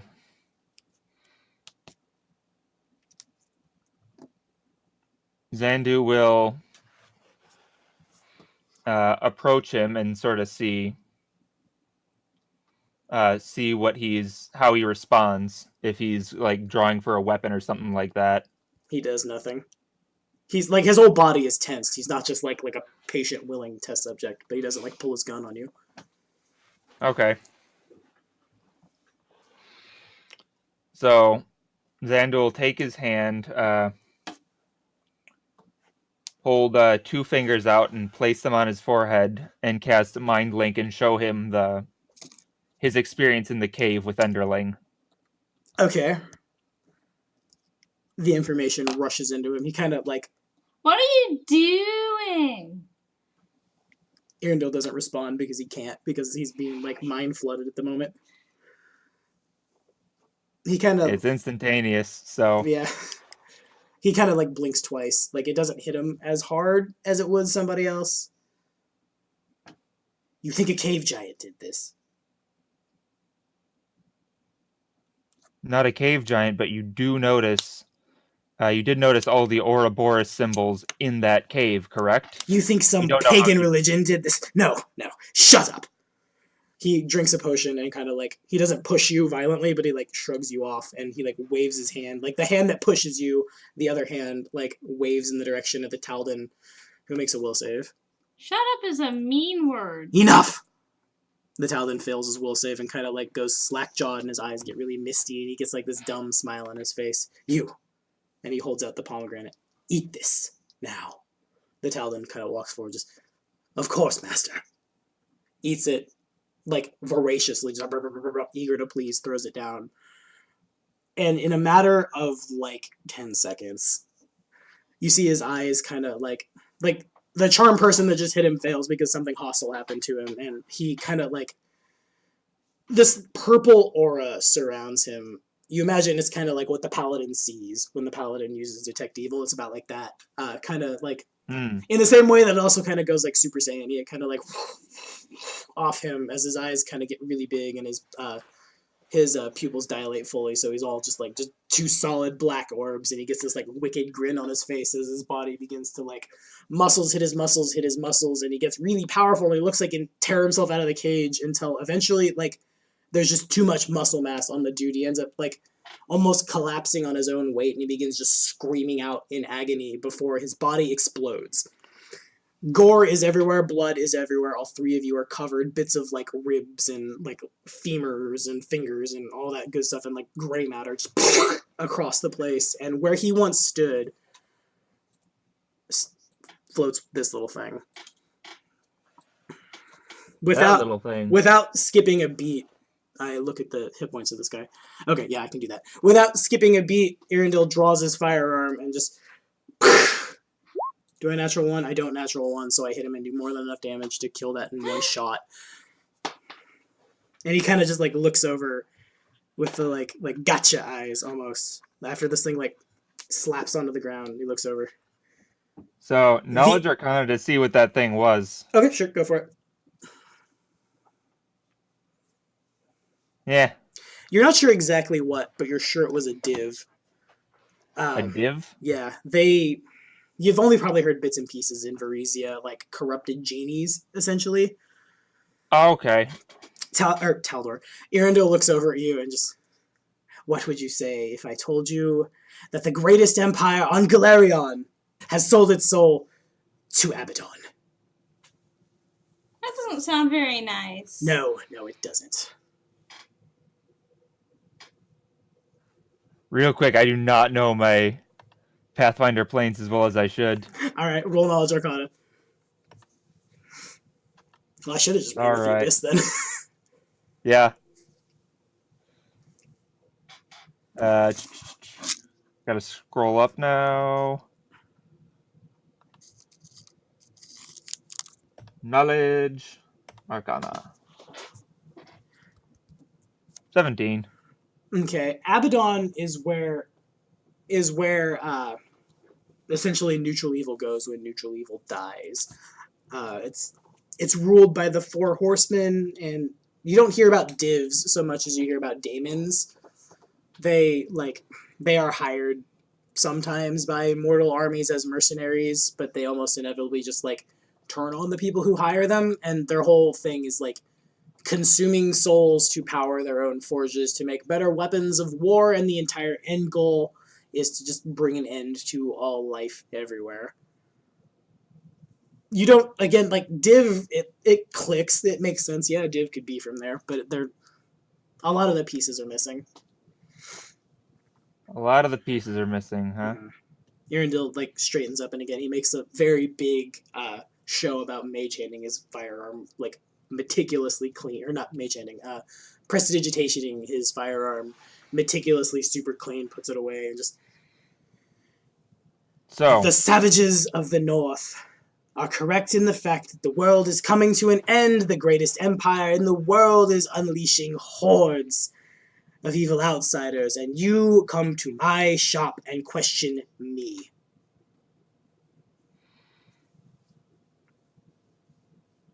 Zandu's gonna look at him and go,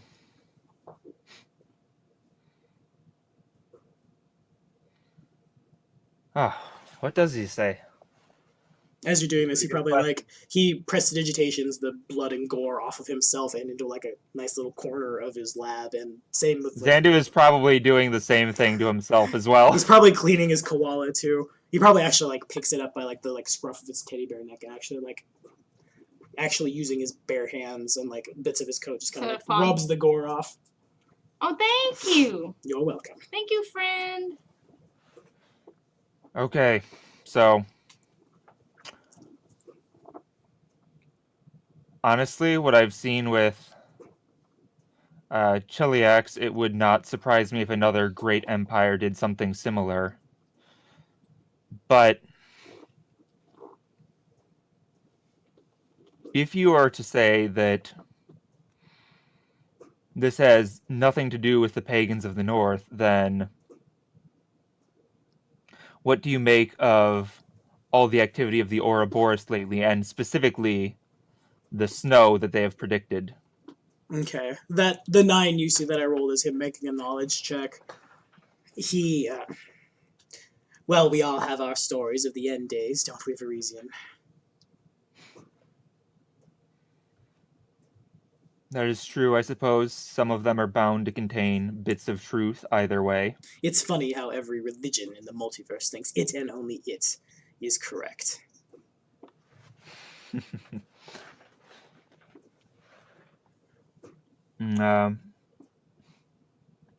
Zandu smiles a bit at this. He goes, "All right, you have piqued my interests.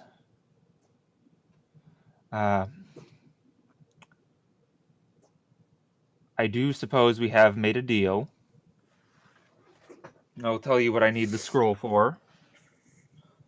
He begins, like, drumming his fingers against his, like, tricep, just waiting with his arms crossed.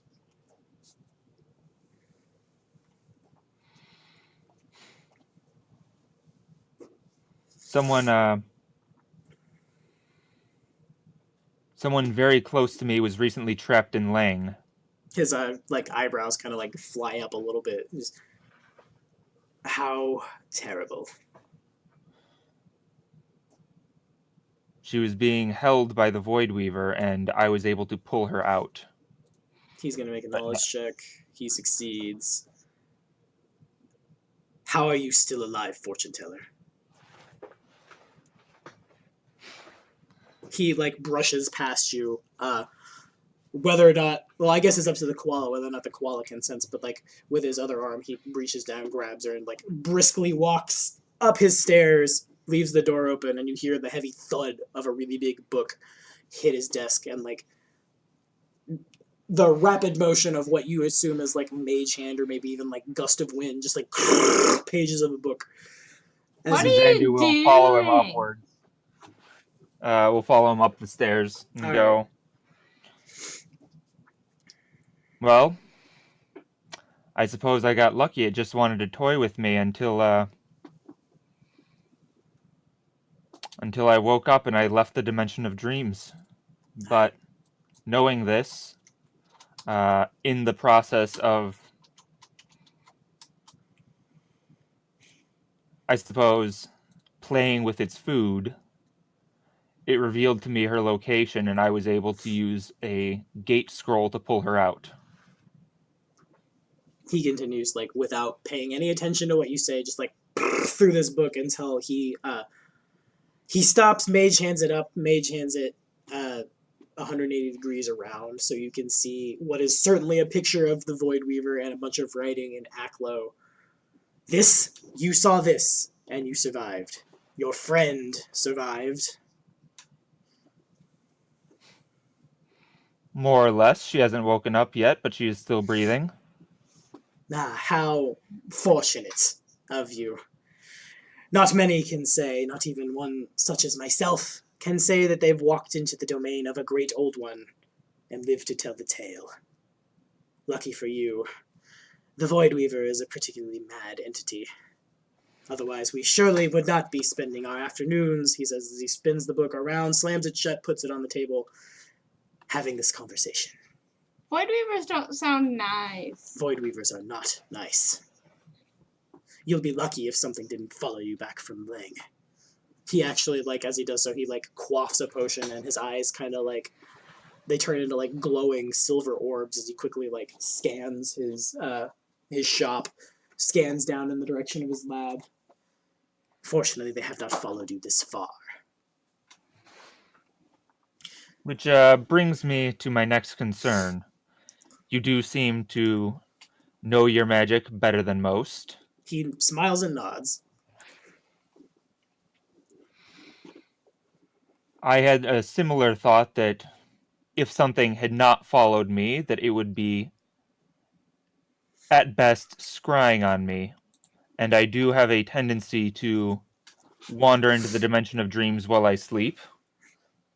How brave of you.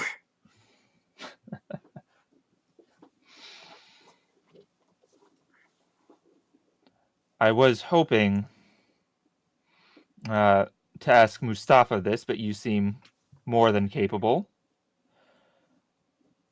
Would you know of any way to get a permanent mind blank for myself and my adopted daughter?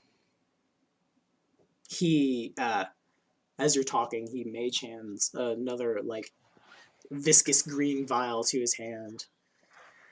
Unfortunately for you, the Holy One has left on his crusade. Fortunately for him, the Kadirans don't like living under the thumb of an emperor who cares not for their well-being, and I imagine, from what I've heard, most of the forts have come over to our illustrious and glorious side, and Kadira should fall to our glorious revolution in a matter of days. It is equally fortunate for you that the Holy One is not here to prevent me from sharing my knowledge. The viscous liquid in his hand, like, he passes it over you, you want to prevent not an outer god, you want to prevent a great old one from scrying upon you. Drink this.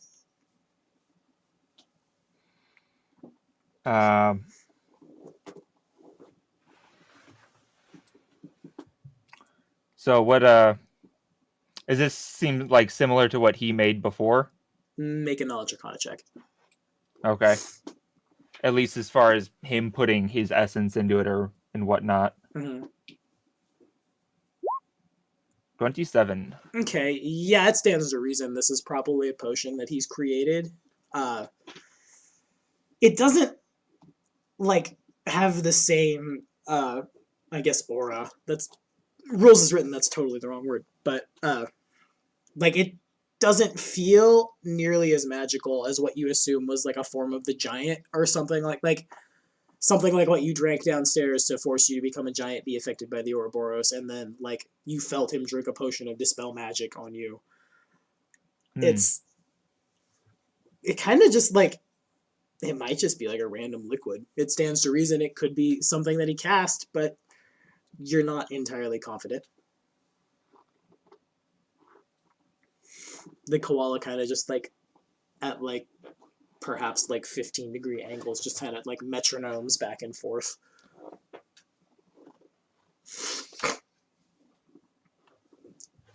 I'm trying to decide if Zandu should trust this guy enough to drink this or not.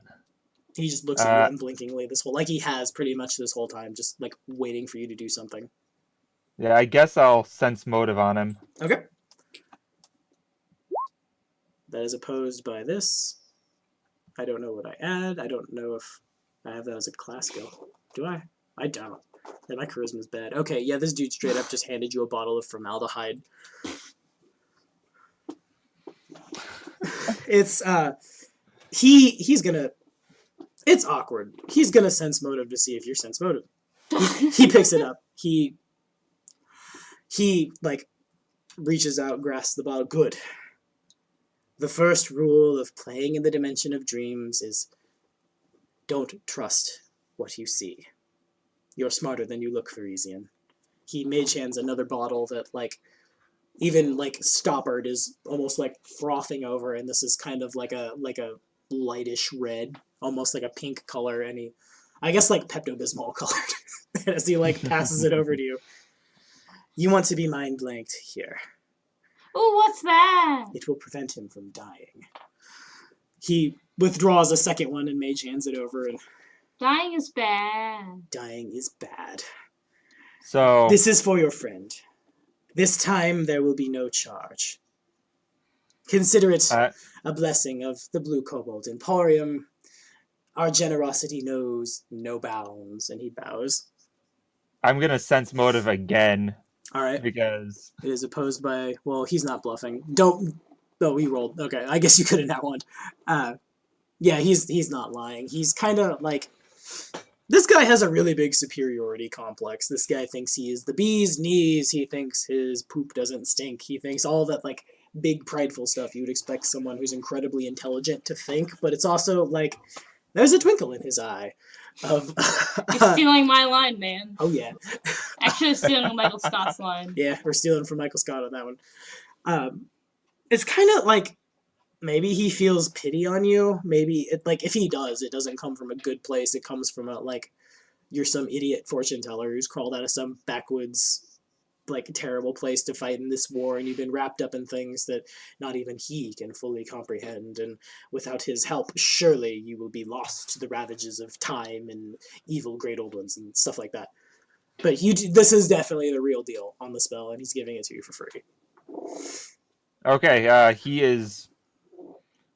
Zandu is not going to argue, and but he is going to ask. Then perhaps you might know a way to wake her up. I might. I'm gonna roll a d4. Every hour or so I hit the d4 to see. Okay, so it's probably well into the night at this point. A lot of stuff has gone on, and he doesn't seem to be tired. You get the feeling there's probably a lot of stimulants going through his body on a pretty regular basis, so the way he feels feelings is a little different, but you're probably certainly very tired, even though the sun's still just high noon, which that's probably not exactly the same as it was last time you were here. It's kind of you're not sure what's going on with that, but it's definitely happening. Arundel kind of just he pulls a book from a bookshelf, opens it, and as he opens it, it kind of expands up and out like a quick little portal. Bring her by the Emporium tomorrow. We will see what we can do, Varisian. Till then, fortune be with you. And he just without another word steps into this gate, and does the koala follow him? Yeah. The koala follows him, and it shuts behind him. You're alone in the store. So he steps into the gate and it shuts. What? He steps into the gate, the door shuts. Again, Zandu's probably pretty tired. And I'm left in the store, right? Yep, just you. All what right, alignment is the character I just left in the magic shop with nobody? What alignment is the character who I left in the magic shop with nobody to babysit him? I have no idea. Chaotic good. Ah, okay, yeah, you could steal. Whoops. Oh well. Yeah, he definitely could steal, but he's not interested in if I took this guy's book, he would probably know. Make a knowledge arcana check. Alright. I've been doing decent on those as compared to everything else. Yeah, we're getting them back together here. Ah! We jinxed it. Okay, yeah, no, you could probably take his book. He's not here. He's not going to see it. What he doesn't know isn't going to hurt him. Well,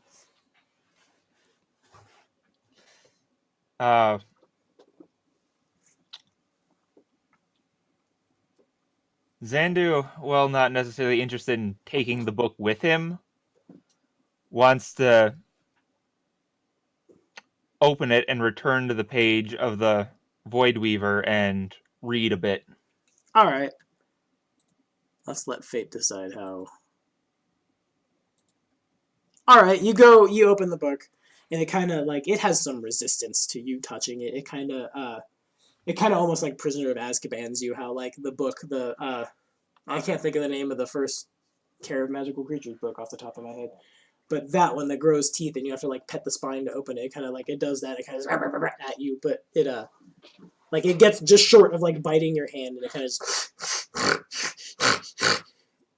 So the book is snorting at me. Yeah, pretty much sniffing you essentially, and it kind of coos a little, and it opens up to exactly the page you want. You don't have to make a check. I have to open a tab though. They refer to her, them. It is you can. The writing is in a language you don't understand, but as you look at it, it kind of begins to mold itself into Varisian. So I don't even need to use comprehend languages. Right. Interesting. The great old one, the Void Weaver, who more formally is known as Atlich Nacha, is at both times male and female. It's kind of, I'm scrolling through all its like stat block. It's in pretty much every way that it exists, it's very dualistic. It constantly toils to build webs, yet the creations that it creates are always inevitably fated to fail. Now, it exists both somewhere in the material plane and in the dimension of dreams, embodying what is the alien form of a giant spider and the recognizable visage of the human face it has, which kind of puts it like in that uncanny valley where it's particularly upsetting. To the followers of the Void Weaver, and even like to the Void Weaver itself, duality exists for no other reason than to contradict itself, and it's all kind of like pointless and worthless, and nothing matters. Everything's going to fall apart eventually, but we must still try, because what are we doing if we aren't trying? So what does it say about Its not bestiary necessarily entry? no, not its bestiary entry, but not like straight up how to kill it, but because that would be too easy if it had like one weak point that you could just like poke it and it dies. But what are some things that it might have as a weakness or that it might not like? Okay. This thing is a little less weaknesses and a little more there's like etchings in the back of the book that are definitely like, it's in Earendil's hand, and it's in Earendil, I didn't say the A, and it's in common. Just notes about like, don't enter Lang unprepared, don't get too close to it, don't assume that any of your magic will work, be prepared to fight overwhelming feelings of nihilism. There's a little bit, where is it? Bless me. Oh, man, you guys who are listening, who aren't Colin or Sarah or myself, probably think I'm super gross. I'm just sick. Where is this? Somewhere. Here it is. There's little like etchings in the back of how Atlich Nacha can create like bridges, walls, pretty much whatever it wants from its web with inhuman speed. They're particularly strong and powerful and like resilient, and they can carry people. But though like humanoids would get stuck to it like it was actual web. But if humanoids touch it, the web in about 24 hours just kind of deconstructs itself and melts into vapors. Which like this will like the Great Old One is aware of it, and the Great Old One like is forced pretty much to like constantly maintain the webs it makes in a futile effort to prevent this from happening, but the cycle just repeats itself forever. There's also a little bit in there about like touching the webs will break them. Don't touch webs. And you can reason out that that's why you were the nihilistic feelings you were coming like that you were getting when you entered the dimension of dreams, or because you came in contact with the webs. Gotcha. The book continues to just kind of like coo, I suppose, that kind of thing. Earendil doesn't return. It's probably about another hour or two passes. It's pretty late. Yeah. You also like you get the feeling you're trespassing as well. It's like, I won't tell you you feel bad, but you know, you like, it's awkward. If somebody were to walk in here and like see you, they would probably know you're not the half-elf alchemist or koala simulacrum. Yeah. And Earendil did say, like, Zandu. you know he's not lying. You know, Yeah. like, come back tomorrow, he'll help you.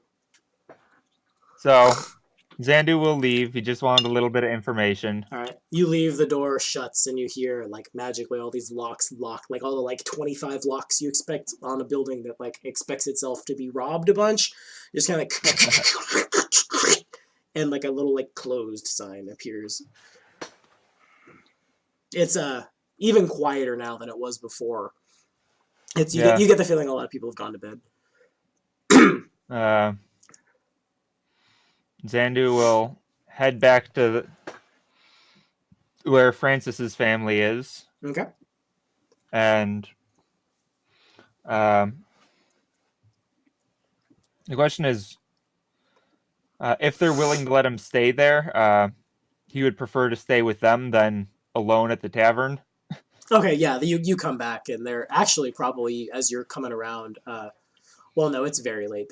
While you've been doing all this, they've gone to the tavern, drank their fill, and have returned to their tents to sleep. You probably see, like, a couple of little kids running around just, I don't want to go to bed yet. No, come on, lass, it's time for bed. And, like, they look up at you and just, you look terrible. Do you need a place to stay? Yes, that would be wonderful. Thank you. All right, he kind of just, like, without saying anything, he nods, turns around. As Zandu prepares for bed, Zandu is 100% sure that there is a pretty strong chance anytime he goes to sleep he risks entering. I know. I was gonna say he was gonna drink that potion before going to bed, but not like inside of anybody. Okay, sure. You're able to do so. No one, like, if anyone sees you, they probably don't care that much. They're too busy doing their own thing. Okay. I was like, he said like something about if Mustafa saw this or whatever. Mm. But I guess there's no one here, so he drinks the potion. All right. The spell is successful, and you are permanently mind blanked by a 20th level alchemist. Wow. Congratulations. Holy crap. Yeah. What does what do I think about giving this thing to Emmy?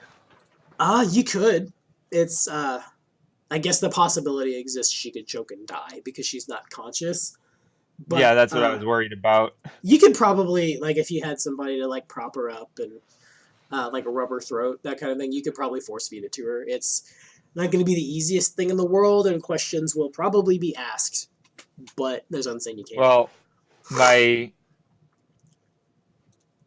what do I think about what the consequences of not doing this right away would be? Make a knowledge check.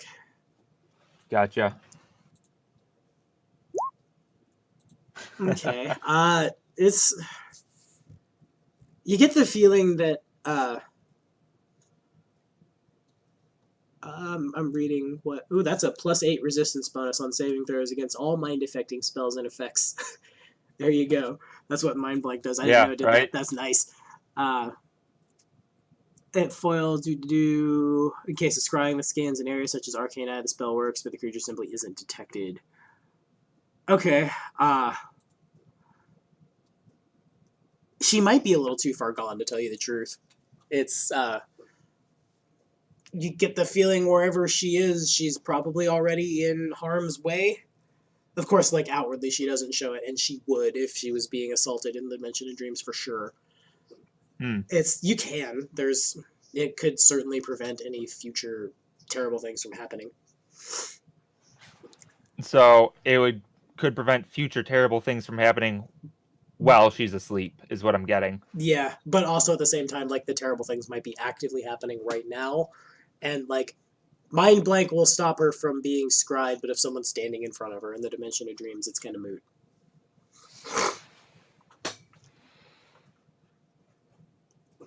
All right. You know, it still provides that +8 on mind-affecting effects if somebody is actively casting mind-affecting spells on her in the Dimension of Dreams. It does. That's actually really strong. I wonder if that stacks with what you get from your bloodline. You do, yeah. Mental resistance from the psychic bloodline is an untyped bonus. There you go. Boom. Yeah. I know what you got for your level 8. You got a permanent mind blank. That's real good. I didn't know it did that. Yeah. So Zandu will ask for somebody's help in feeding this to her and sort of explain, like, hey, she could be actively in danger and we wouldn't see any sign of it outwardly. And oh, Lord, if she's in danger, we should wake her up then. And like the person who hears you, is, come on, lads, we've got to wake the folks up. Come on now, we've got to go. And he begins like slamming a quarterstaff. You wouldn't in the be able ground. to wake her up if she's trapped in a mindscape. You wouldn't be able to wake her up. Probably about a dozen people answer this man's call to arms, and they just kind of look at you, just a mindscape. What's that?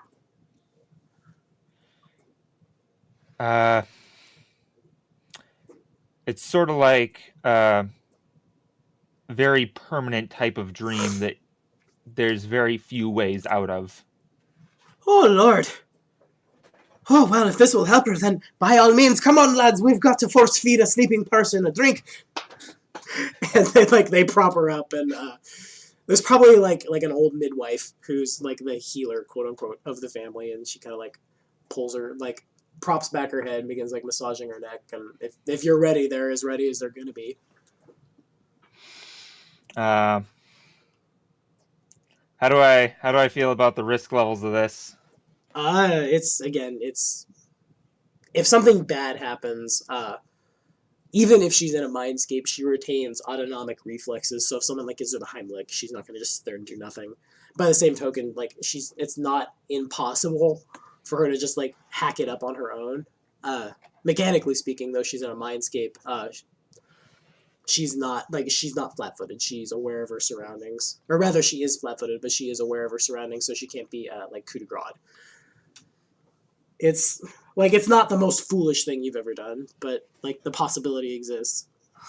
Imagine like if you were half awake and somebody just like dumped a bottle of water down your throat, but everyone's prepared to help you drink it. Okay, so it could be a lot worse. Is Yeah. what I'm Oh hearing. yeah, for sure. So,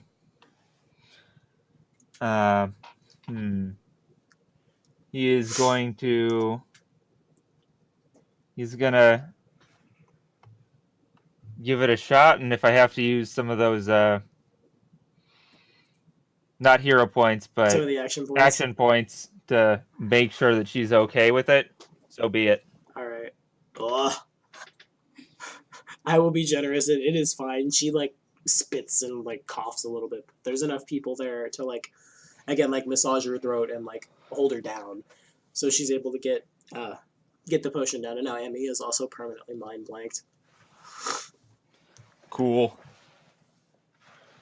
With that, Zandu will dismiss everyone and get to bed. Alrighty, roll percentage dice to see if you end up in the dimension of dreams.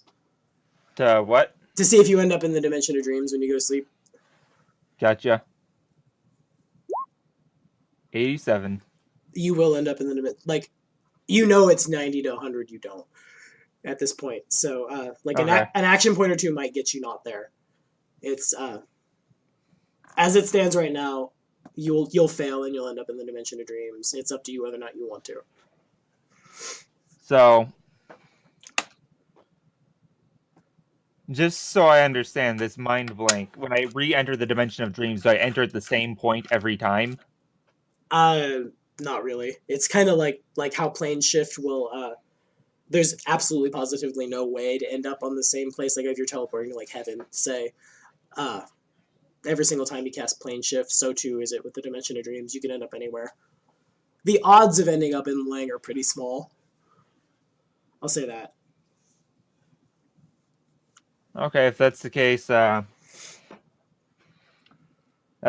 I'm not going to waste it because I'm mind blanked anyways. If I do end up in Lang, I might be able to even slip by then. All right, fair enough.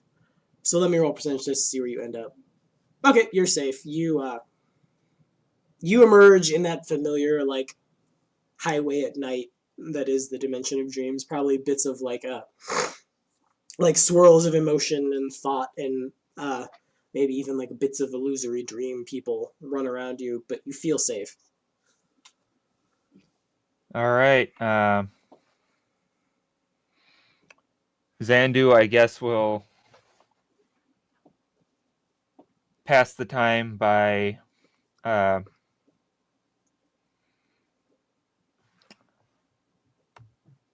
examining his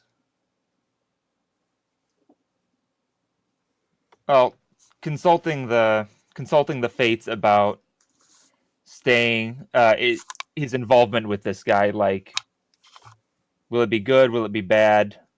You know, that type of thing. Okay. So we're casting augury, is that right?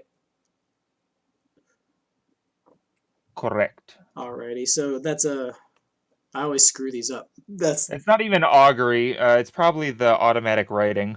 okay. So that's the same effect, though. It gives you the yes, no, or maybe. Yeah, he's sort of like wheel and woe, or nothing if it's neither. Okay. It probably comes up like. And I'm going to be feeding it a little bit, but it probably comes up like wheel and woe, leaning. It kind of like as you're writing the pen that is writing kind of like wobbles back and forth as if it's on something really precarious. You get the feeling like right now you're in like neutral, like not alignment, neutral good ground, but like he's indifferent to you and interested in what's going on, but that can change, and like he might like flip on a dime. You also get the feeling that he's like his personality is kind of one dimensional as well. It's kind of like as this like the like thought goes across the automatic writing and across like your mind of like this guy could like turn on you really fast. You get the feeling things like empathy, things like compassion, things like mercy aren't really his forte at all. Like almost like he can't feel them, and it kind of like you begin to like put it together that by that same token, things like ambition, things like pride, things like the willingness to do whatever you want, whenever you want, to get whatever you want could not exist in the koala that follows him around. It's kind of like a Slytherin and a Hufflepuff. If I don't know how much of a Harry Potter fan you are, but that's the best analogy I can think of. Do you understand what I'm going at? So, if I'm understanding correctly, he put the part of his personality that cares into the little thing so that he wouldn't have to deal with it. You'd have to back that up with some kind of knowledge check, but but that's Colin might be onto something. Zandu is it's a different story. It's meta knowledge. Yeah, true. Make a knowledge check. 27. That's an accurate statement. Yeah, but at the same time, it's also very exaggerated and exacerbated. Like, he's an alchemist. He drinks things that aren't good for his health to fuel his power sometimes. And, like, you kind of, like, you don't have to worry about it. You're magic because you're, like, again, your personality and your bloodline, in meta terms, says you are. But for him, he has to imbibe things that aren't made, well, they exist in nature, but he does things to them. Side effects may occur. Gotcha. So, my primary concern about him is side effects, and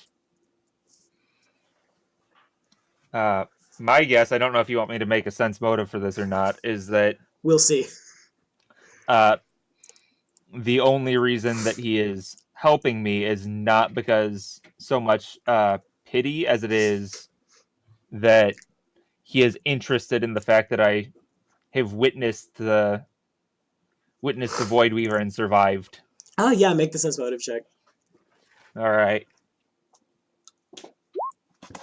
Nah. It's like, it's not a very high DC. You think that's pretty accurate. You think his koala might help because it's nice and it likes to be nice. But yeah, he's just generally interested in how the hell you survived that in one piece and like what he can learn from it now. He can become stronger over it. Gotcha. And then last thing I would want to do is make I guess an Arcana check to see if there's a way to put that piece of him back into him. Okay, go for it. Probably not, that I know of. You, maybe. The way he treats it, then this may just be a side effect again, but maybe he doesn't want it. Maybe, like, the body that the goodness is in was obviously constructed.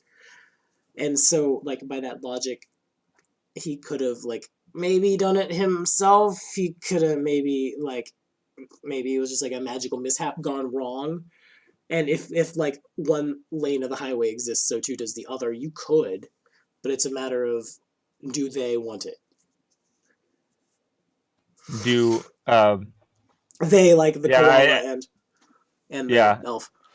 and who would want it? Like, would it be one of those things where one of them wants it, the other one doesn't? It's But- entirely possible. Yeah. Again, it's really Yeah. like you're not It's really 100. wobbly. It's think like Jekyll and Hyde, but Jekyll and Hyde occupy two different bodies, but have like Yeah, but are still two sides of that same coin. gotcha. Okay.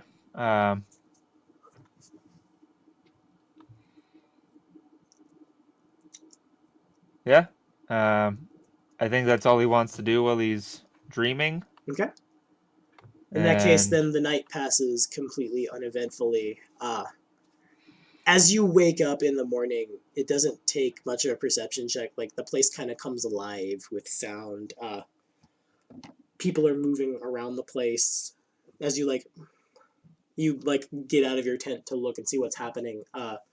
Several Kadiran officers, like not of the rebellion, people who are loyal to the Kadiran satrap, are like just freely moving around the demiplane. Some of them are like arm in arm with soldiers in the rebellion. Like, you can kind of get like a bit of like a familial like connection you can draw between them, both in their attitude and in like some of them just straight up look alike. Yeah. But like the place is super full again, and it's full of people who not too long ago would have been your enemy. Interesting. There's a big line coming out of Fafnir's Envy. The place is like bumping once again, essentially. Emmy has been there's a tent set up where that wagon was, and you get the feeling that like for her privacy, Francis's family just sets up something over there. So like all these people aren't disturbing her. Gotcha. So you said she's like in a wagon type thing? She's set up laying on a wagon as a makeshift bed. And, Okay. And that bed is like got a tent over it now. So again, like a random soldier doesn't see a sleeping fox lady and go bug her. Francis's Gotcha. family probably doesn't get what the hell's going on, but they certainly understand like the gravity of the situation. Okay, that's good. That's good. All right. So with that, he will see that if there's a way that he can sort of borrow the wagon to transport her. Okay. You go over to Francis's family and you tell them what's up, and they kind of like, oh, of course, if you need to move her, we'll certainly help you out. Lads, come on, we've got to move the poor thing! And they, in the matter of like an hour, they are able to probably less than that. In a matter of like 15 minutes, they are able to make a convincing, they throw like a blanket over her and put a bunch of crates of like fruits and vegetables and fun stuff all over this cart, and they hook up a couple horses to it, and it's very overt mechanically. Their bluff checks are terrible, but they just, we've got to go. Jesus. We've got to take all these fruits and vegetables over to the Blue Kobold Emporium. Such a fine and resplendent place, isn't it? Of course it is. And it's really, really bad. But it's enough, you think? Like, there's enough people moving around, you can probably get her across unnoticed. All right, then that is what I will do. Alrighty, about an hour passes again as you're moving a little quicker now because you've got a cart, but you've got to weave that cart through all these drunk soldiers who are moving around, super happy. Good. He wanted me to come in the morning, correct? Yeah. All right, then that's what he's doing. All right. So as you weave through all these drunks, he will recommend that the others head back to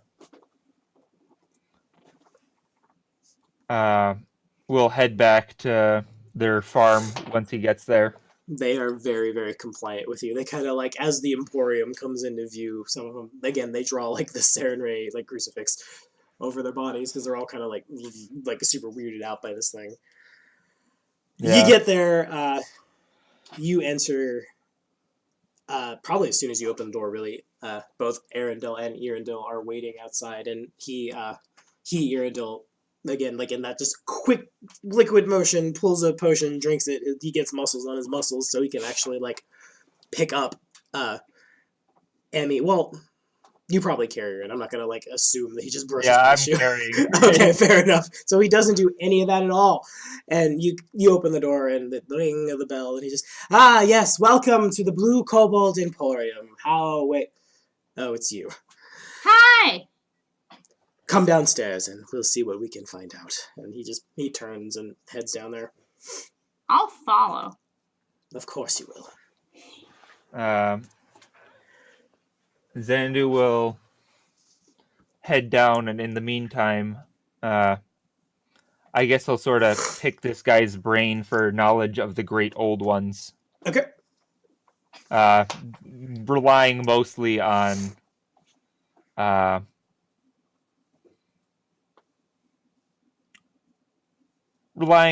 politeness, formality, as well as a little bit of flattery in there. Sure. All right, make a diplomacy check then, if you would. Here's my will save. All right. Well, that's bad.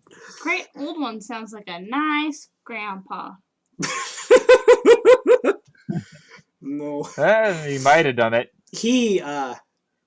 You say what you say, and you flatter him and stuff, and he kind of just like, my Necronomicon tells me you've already gone through it last night. You, my fine fortune-telling friend, know everything that I do.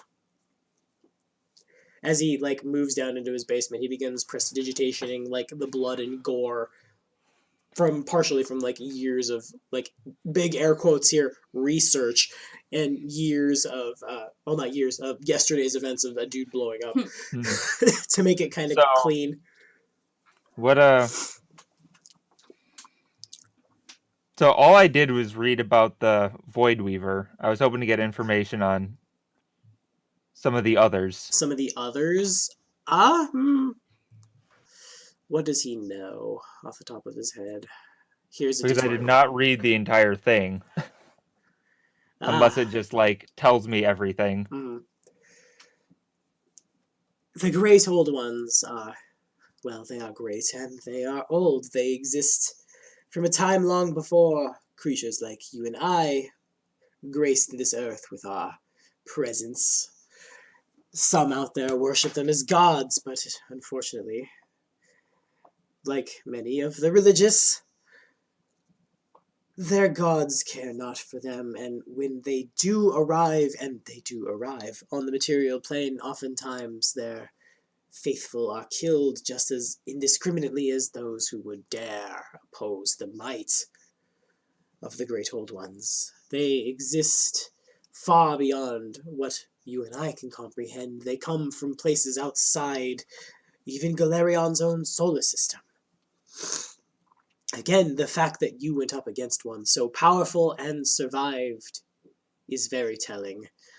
Though I would recommend, as your friendly neighborhood potion salesman and purveyor of all things magical and arcane and psychic for those who would fight against the evilness of the Empire, that you don't go offending any more of them.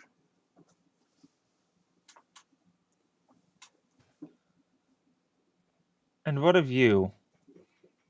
What are your plans? Have you offended any of them, or do you plan to? Make some kind of check. Here's his will save.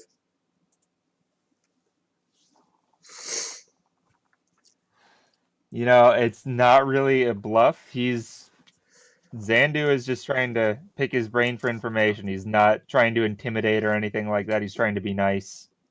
Okay. He just kind of like, you say that, and he just kind of looks up. Well, of course, I have my secrets, and you have yours, remember? He finishes cleaning the blood off of the examination table, and he motions for you to place Emmy on it.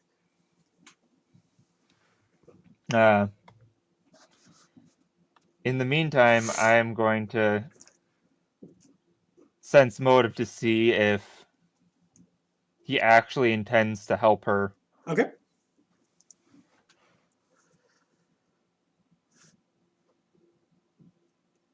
Okay. Probably. It's probably not going to be the nicest though. It's kind of like I imagine at some point in Colin Lucina's history, he's had a doctor's appointment that went really bad, though he got what he wanted, but the doctor was like a huge dick and didn't really care for the comfort of Colin Lucina on his doctor's appointment. It's kind of like that. You'll get what you want, but it's gonna suck. That kind of thing. Okay, so that's what I'm getting out of it. You know, let's burn one of those action points. Okay. See if I can get anything else out of it. All right. Roll the d6. That's a d6, correct? Yep, 1d6. We'll add it to the 13 you rolled. Oh. Ugh. You get... It's kind of more the same. It's like a bad doctor's visit. You're still gonna, This dude's bound by verbal contract to help you, but that doesn't mean he has to be nice about it. Gotcha. Everything that was nice... Everything that was nice for this guy now exists in a little stuffed koala thing. Hi. It says hi to you. But... So, in slightly meta terms, what I'm getting out of this is that he's lawful. Yeah, you get the feeling, yeah. More or less. He doesn't care if Emmy gets bruised. He doesn't care if, say he needs to perform brain surgery, he's not opposed to shaving her. Though, when she wakes up, she'd be pissed off, certainly, and it's indecent to do that to a sleeping person. But if it gets the job done, he's going to do it. Basically, that's what you get from him. Okay, Zandu is going to try and put out I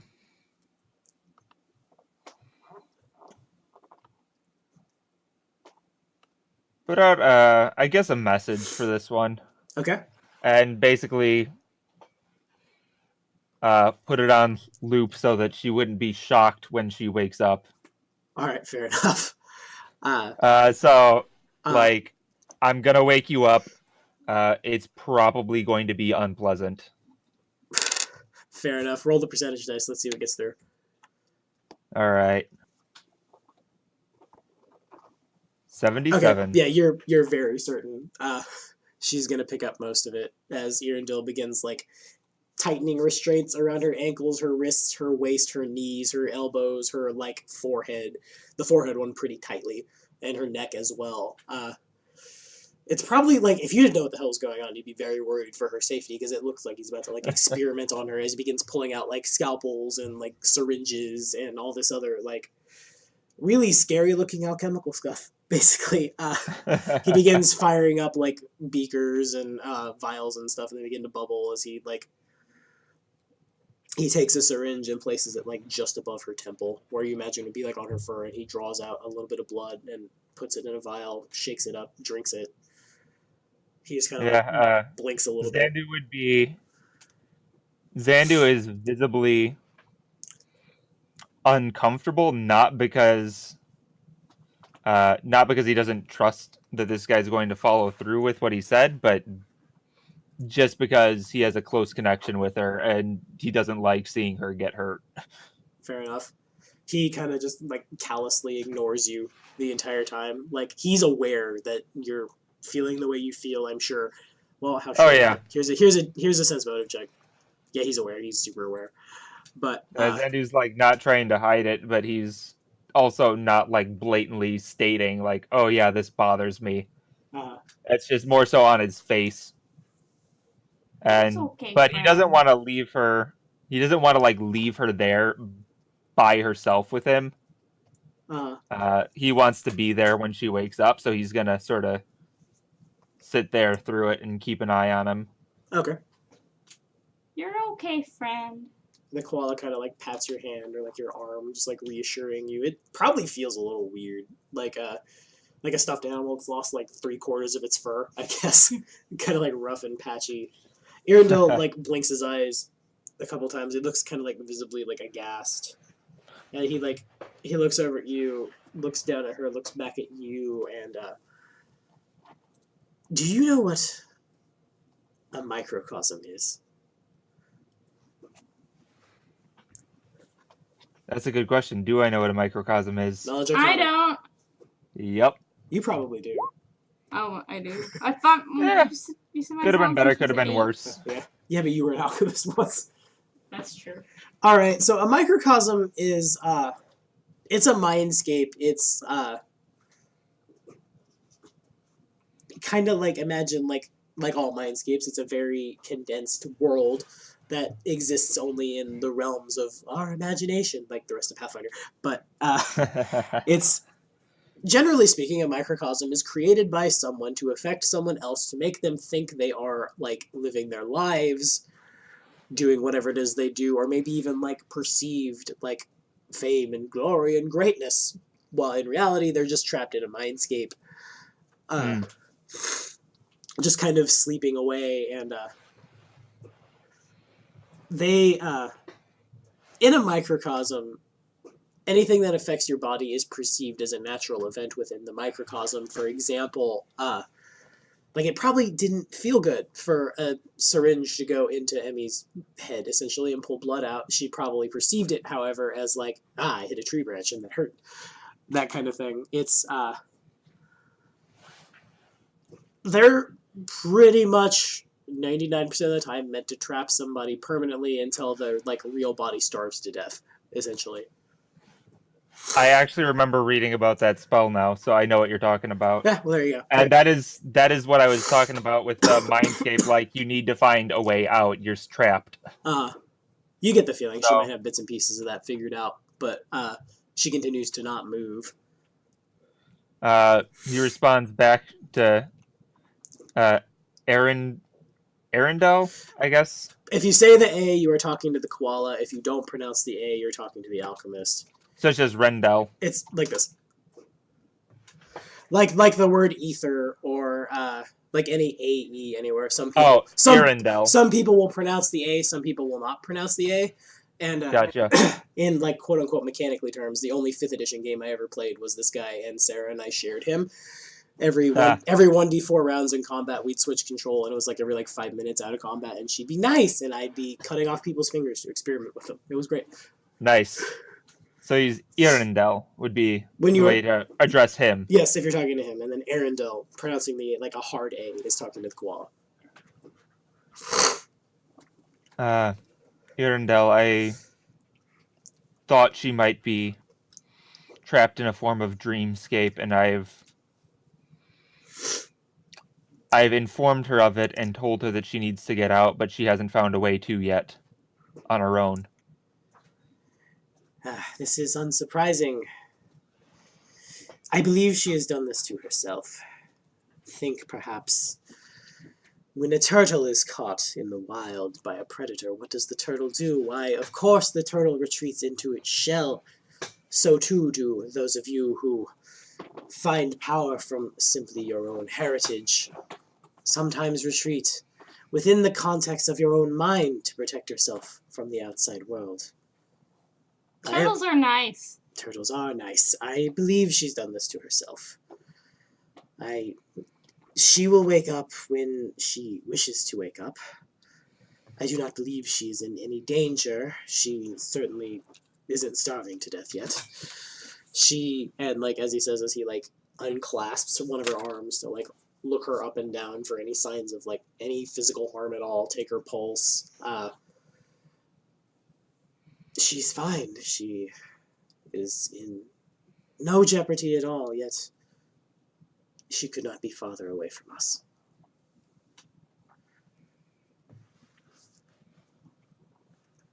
You've definitely given me some good information, but what I don't know yet is if you can still wake her up. This may, unfortunately, not be within my power. Perhaps it is up to her when she comes out, the little turtle that she is, when she feels safe. Perhaps she will poke her little head out and see if any spider people are waiting to gobble her up. Speaking of which, what did you do to your adopted daughter to cause her to be abducted by a great old one? Uh, Why would a grandpa abduct somebody? An interesting question. well,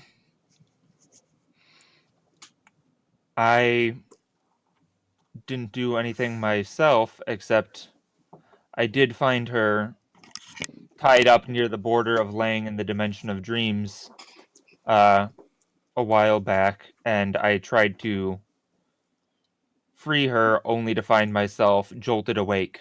When I came back, she was gone. Ah, so it's negligence then. Of course. Well, my friend, fortunately for you, she will, if she survives this, and she should survive it. She appears to be in no real danger. Certainly she will come out stronger for this. She obviously... And again, he kind of like...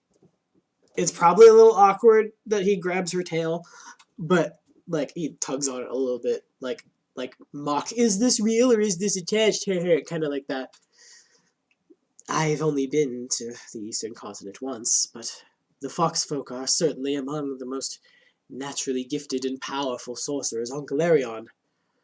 Perhaps this is just another way of her powers manifesting themselves. Tell me, when was the last time your, any air quotes, your daughter immolated someone to death, caused them to do things against their will, picked up something telekinetically, I'm not stupid, my GM is, spoke to someone telepathically, you know, magical things.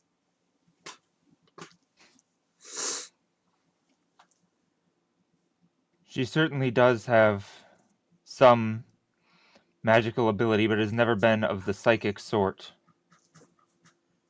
I see. And apparently, there was how do I put it? She wasn't very fond of practicing her magic. She preferred to practice in the arts, things such as poetry and dance. Of course. Teenagers. I like art. You like art. But I think with much of the danger that she has quite possibly gotten into, whether or not she was awake for it, will sway her to practice her magic more. That is my hope, anyways. Of course. The question now stands, what do we do with her now? I, of course, can make room for her. And he kind of like looks over at the cages and the like other operating tables and stuff. Wait, he said he could make what? Make room for her. As in like give her like a place to store her body here at the Emporium. It's super dingy, but she won't know any different. We could leave her with the farmers. We could perhaps go find, oh, great and mighty holy Mustafa. And perhaps him or his fiery dove can give her a place to rest this out. Ooh, I have an idea. What is your idea? Maybe she needs a hug. You are welcome to try. I'll try. The koala hugs Emmy's body and nothing happens. Uh, Now, I don't know why, I don't know how, you don't know why, you don't know how, but for some reason, a powerful, godlike being has had its attention drawn to this little foxling. Though, obviously, thanks to my talents, their agents can no longer divine her location, but that doesn't mean that the spiders and hounds and ghouls of Leng might not be actively searching for her. Though, if they wish to do her harm, they certainly could have by now. I propose we return her to Ling. The closer she is to danger, the farther, after all, she is from harm. If a powerful entity, such as Atlichnacha, wishes her death she will have. I, unfortunately, cannot stop her. You cannot stop her. The Holy One might stop her. Can I? You might stop a powerful being from ripping you apart and eating you alive. Yay. But I'm gonna sense motive to see if this guy is like trying to get her killed. Is he like trying to get her killed, or does he genuinely believe that this is a good idea? Okay.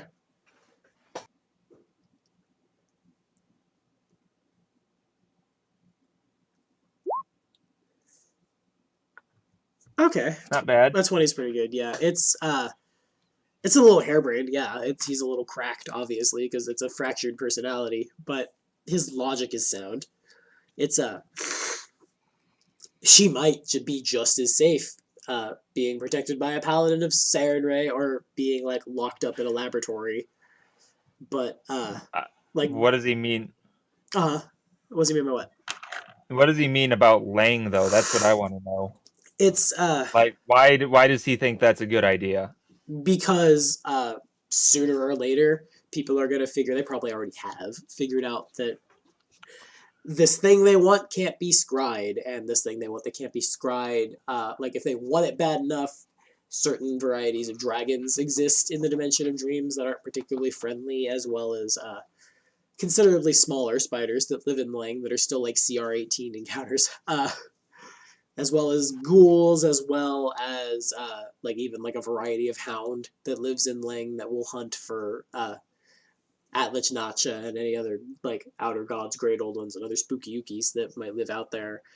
And like, if they have to come find her, they might not be happy, but if they just like misplaced her, or a god that expects everything it does to fail and then actively tries to rebuild it just kind of stumbles upon her, the retribution may be less than again if they show up on this demiplane. Excuse me, jeez. It's not like safe, but at this point nothing really is. Yeah, so he's gonna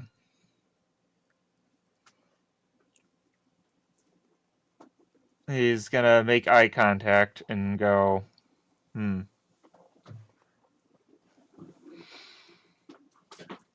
You do have an interesting thought there, but I don't believe that there is really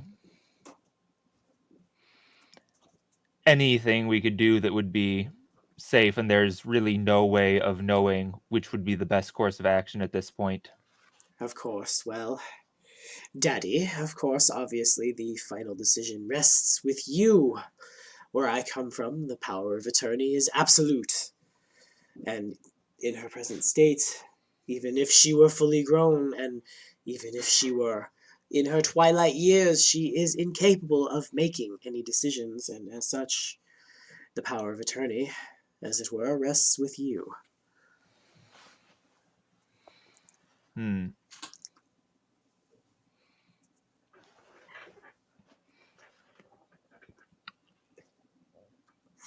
For now, my thoughts are that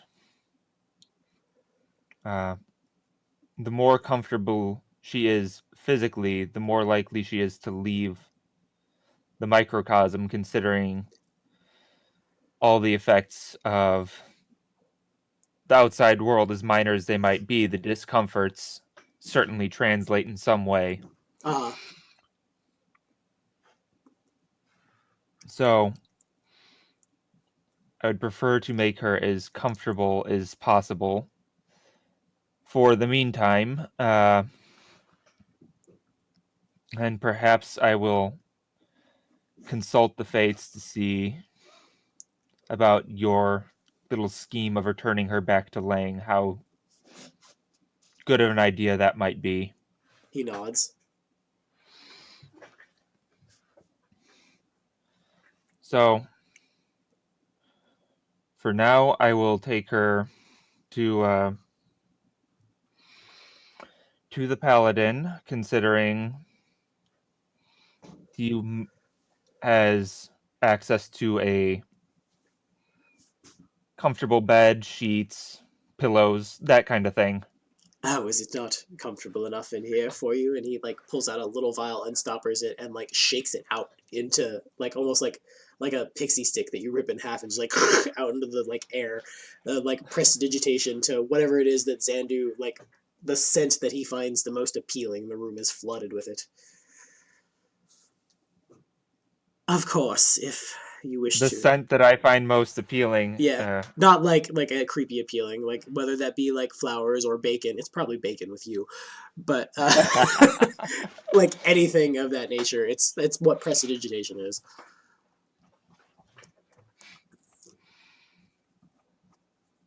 Of course, if you wish to he return looks him. back at him. Go ahead. He goes, well, certainly I can use prestidigitation to make her a bit more comfortable as well, but that can only do so much at a time. Of course, and as they say here in Katira and here in this demiplane, the dawn brings new light. If you wish to move her, I will. And he like brings out another couple of potions. Well, no, he just needs the one. He brings out one potion and hands it to you. If you know where you are going, this may take you there more swiftly. I'm gonna first sense motive this. Okay.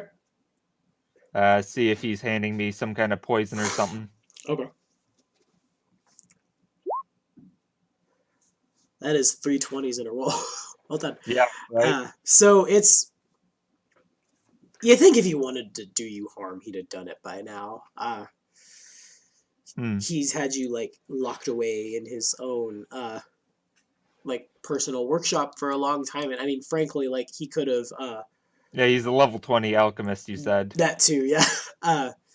You get the feeling like when he turned you into a giant and you succumbed to the Ouroboros, he could have just killed you on the spot, and like he'd had probable cause, and it's entirely possible no one would have known better because very few people know you're here. Yeah. So it's like if he wanted to hurt you, he'd hurt you by now.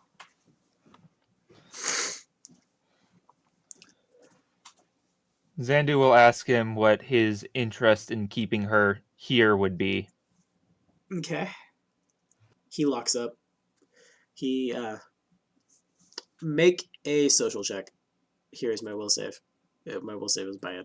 I rolled a 9.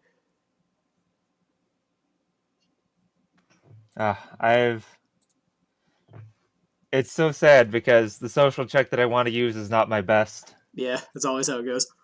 Yep. No, that's more than good enough though. That's yeah. I guess so. Did you roll a 20? You rolled a 19. Okay. I rolled a 19. So he gets really defensive as you say this, and then you kind of like lighten the mood real quick. Maybe like talk up his panache. He's not a swashbuckler. You talk up his like prestige, I will say. And he kind of like my interests, friend, are purely academic. It's not often that we see someone in the Blue Kobold Emporium who cannot be categorized, compartmentalized, fixed, and sent out the door a happy returning customer.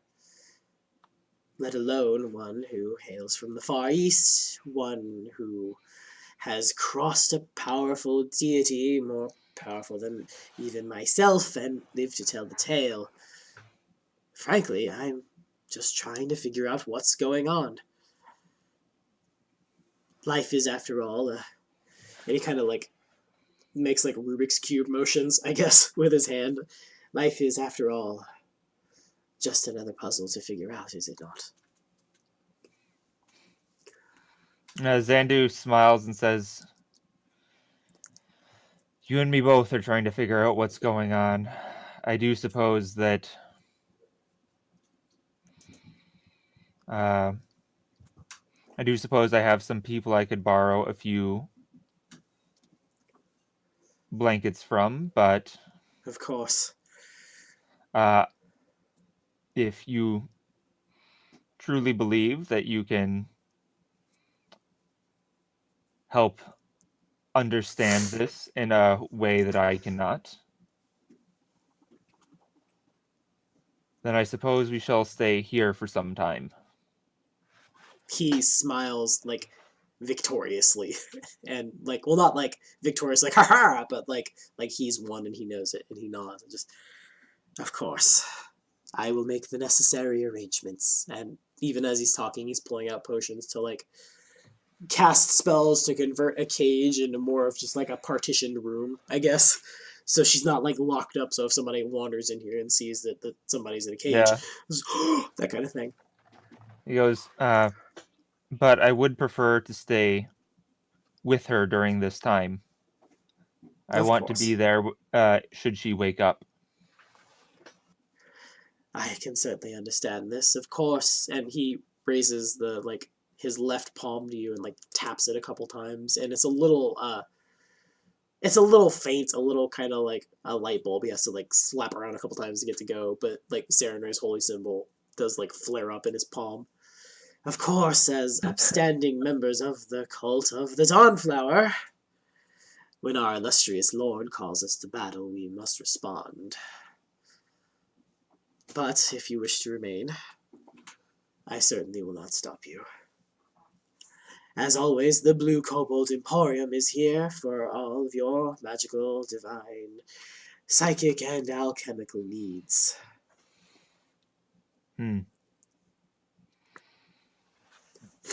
And like that statement is definitely backed up by all the like alchemical gear that is laying around down here. This guy is like the crafter of crafters, the potion brewer of potion brewers, the like everything Lucia's been asking for, pretty much, in real meta terms. But everything Lucia is asking for appears in this guy. Oh my gosh. Lucy and him are going to meet and they're going to fall in love and it's going to be wonderful. No, he's actually, you haven't been watching, but he's fallen for an Ulfin necromancer who came out of nowhere. Just, I need an NPC. This guy, I named him Gunnel too. And Lucius, like, just fall around this big old Ulfin guy who's raising the dead because it prevents Ragnarok. Hilarious. All right. But Arendelle just kind of, like, he kind of just wheels the like operating table over, and he drinks another potion, and like, well, no, he doesn't have to drink a potion from this. He is a mighty alchemist. He pulls like it kind of like to extend the table, and then tips it over 45 degrees, so like a gentle slope happens, and she kind of just slides down. Obviously, he unscrews all the screws and stuff, so she's able to do this, and she kind of just like slides neatly into a bed. He mage hands a blanket over her, and now what about you? Will you require somewhere to stay?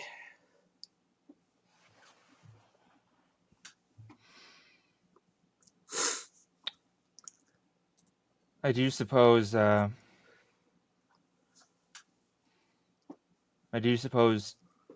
somewhere alongside her would be best. Perhaps a form of elongated chair that's cushiony. I don't know if they had sofas back then. Of course. And he snaps his fingers, and well, he doesn't snap his fingers. This he probably has to drink the potion for, and then he snaps his fingers, and like a really comfortable chair materializes. It's not the first time in this demiplane I've had to make a chair. Of course. Well, he's gonna make a knowledge check to see how much he knows about you. He knows all he needs to. Okay. You travel with the Trollkin, do you not? It's not uncommon here in this wonderful desert home of mine that one has to make a chair for a certain crazy woman who believes that her daughter has been replaced with a troll. If the fool Ulfin would just let me create an illusion of the imbecile woman's daughter, everything would be solved. She would come out of her catatonia. They could be a happy little family again. Of course, half troll notwithstanding. Yeah, he would not need to make a check for that because Zandu did show that to him in the cave. Oh, yeah, that is true. That is correct, yeah. Yeah.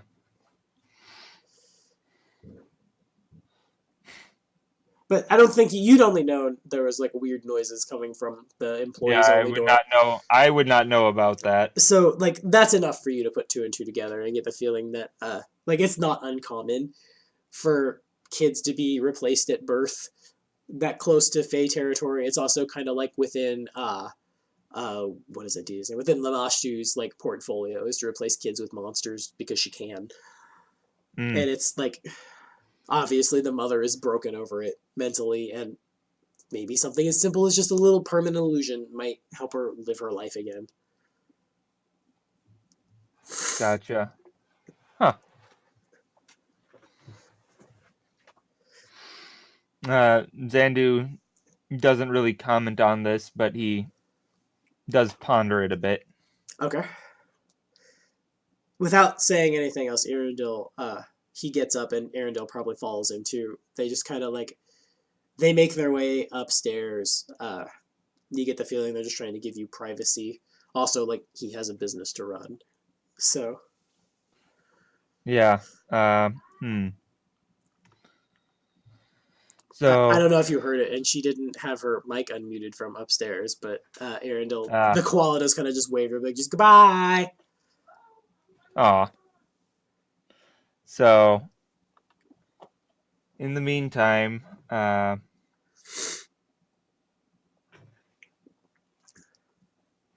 suppose Zandu will be trying to run some prestidigitation to make her a little bit more comfortable, some pleasant smells or something like that. Okay, you are certainly capable of doing so. And you will try another message on repeat saying that it's okay, it's safe, you can wake up when you want to. Okay. Roll the percentage dice again. Gotcha. Okay. 85. Yeah, you are quite sure you're getting through to her. She doesn't stir. She just kind of sits there. Well, lays there in repose. It's also, like, I will say it's kind of weird. You notice that, like, she's not eating, she's not drinking, but she doesn't seem to be suffering from it. Anywho, is there anything else you wanted to do today?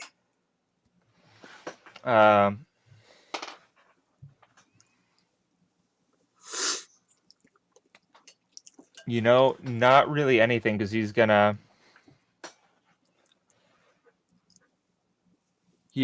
to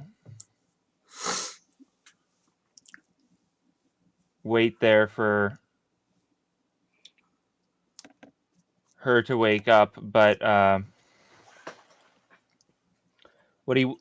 there is one thought.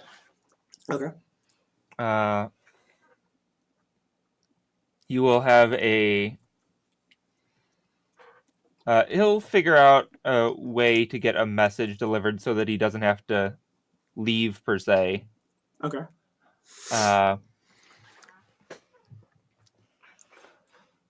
To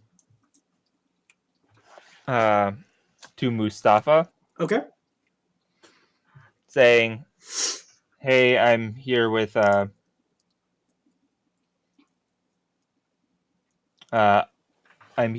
Arundel. I have Emmy with me. I was able to rescue her, but should anything go wrong,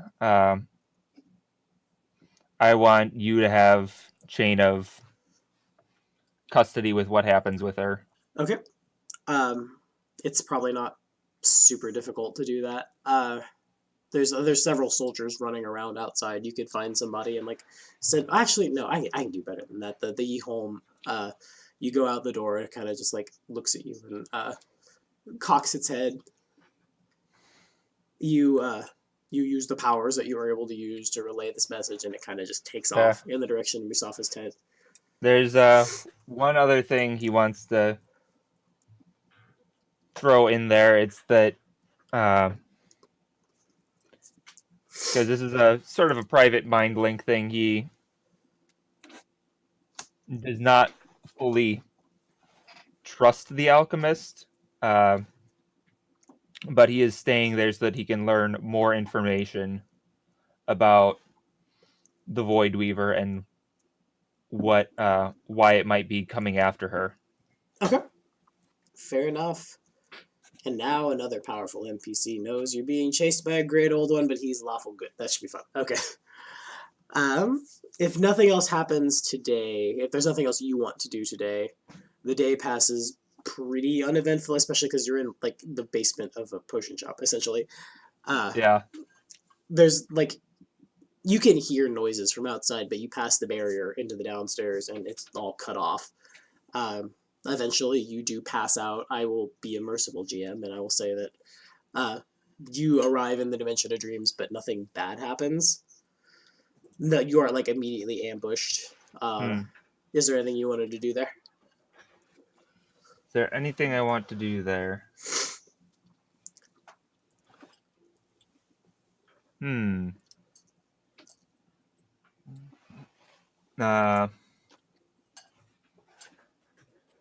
Okay.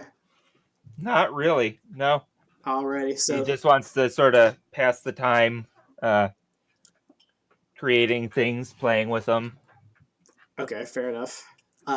In that case, it passes uneventfully, and you wake up the next morning. Make a perception check. Make a perception check. Great. I knew this was a bad idea. Always.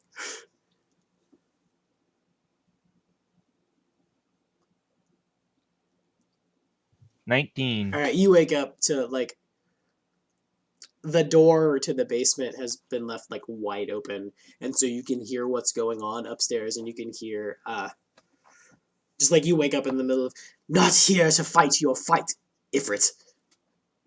I'm here to feed your troops to sell them potions. If you send me to the battlefield, you are wasting my talents. I will hear none of this. The Div are attacking. By your service, by your word to the cult of the Dawnflower, I call you now. And like the back and forth goes. It's like you recognize Mustafa's voice, you recognize Irindil's voice as they just like back and forth argue with each other.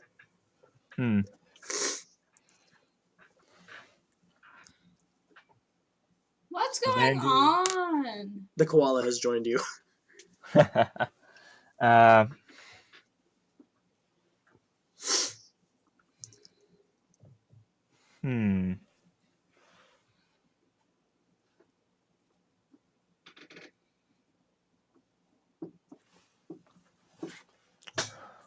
What will Zandu do?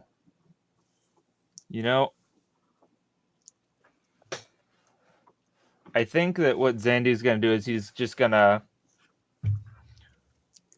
wait it out, let what happens, and sort of listen. Okay.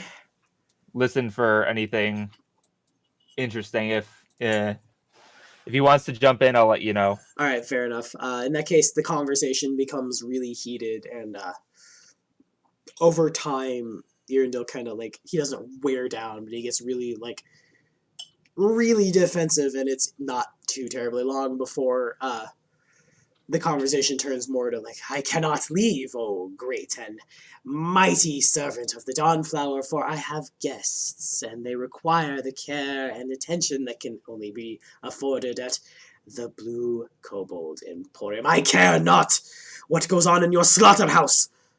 Bring your guests here. We will leave. We will fight now.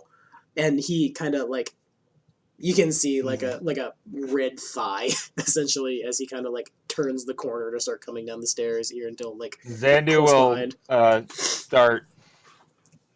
I was gonna say if he's not coming down the stairs, Zandu will head up. All right, so you head up, and you probably catch Mustafa like halfway up. Yeah. And he just the great and mighty Seer of Varisia. It is fortunate that I find you. Your friends have encountered the Div in northern Kadira, and the time has come for us to fight. I don't wanna. You stay and watch the shop. You obviously are not fit to fight Mustafa if you send it to fight. I swear to whatever god you worship, I will send you to them in pieces. Mustafa kind of like double takes really hard. And he like, of course. I would never send such an innocent little thing to battle, but you, I call upon you, and you, O Seer of Varizia. And he puts a hand on Zandu's shoulder, a hand on Iridil's shoulder. The cat meows. And the time has come to prove your service to the Dawnflower was not mere words. Mustafa tries to teleport you. Do you want to resist it? Instead of resisting, what Zandu will do is he will reach out and try to pull Emmy into the teleport. Okay. She's pretty far back. Like, it's gonna look really bad. But you guys are like here, where that black line is. And then you'd have to go like down the stairs, turn the corner, and then like here's the room. What if I hold down control if that'll make a straight line? Not really. Here's the room, and then she's like here. Also, like, there's no sense motive check here. Mustafa is sending you into combat, and bringing an unconscious girl into combat probably isn't. Okay. You know what I mean? You can if you want to like try like a reflex save or something to like run go grab her. I won't stop you. So he's getting ready to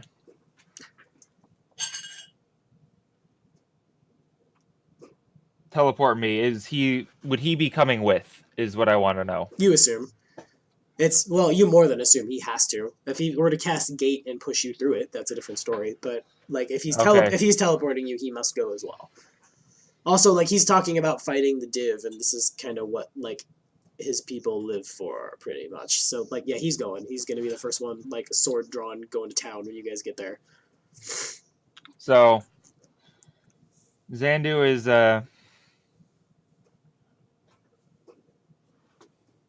he wants to be there when she wakes up, but if he cannot, he would prefer to have,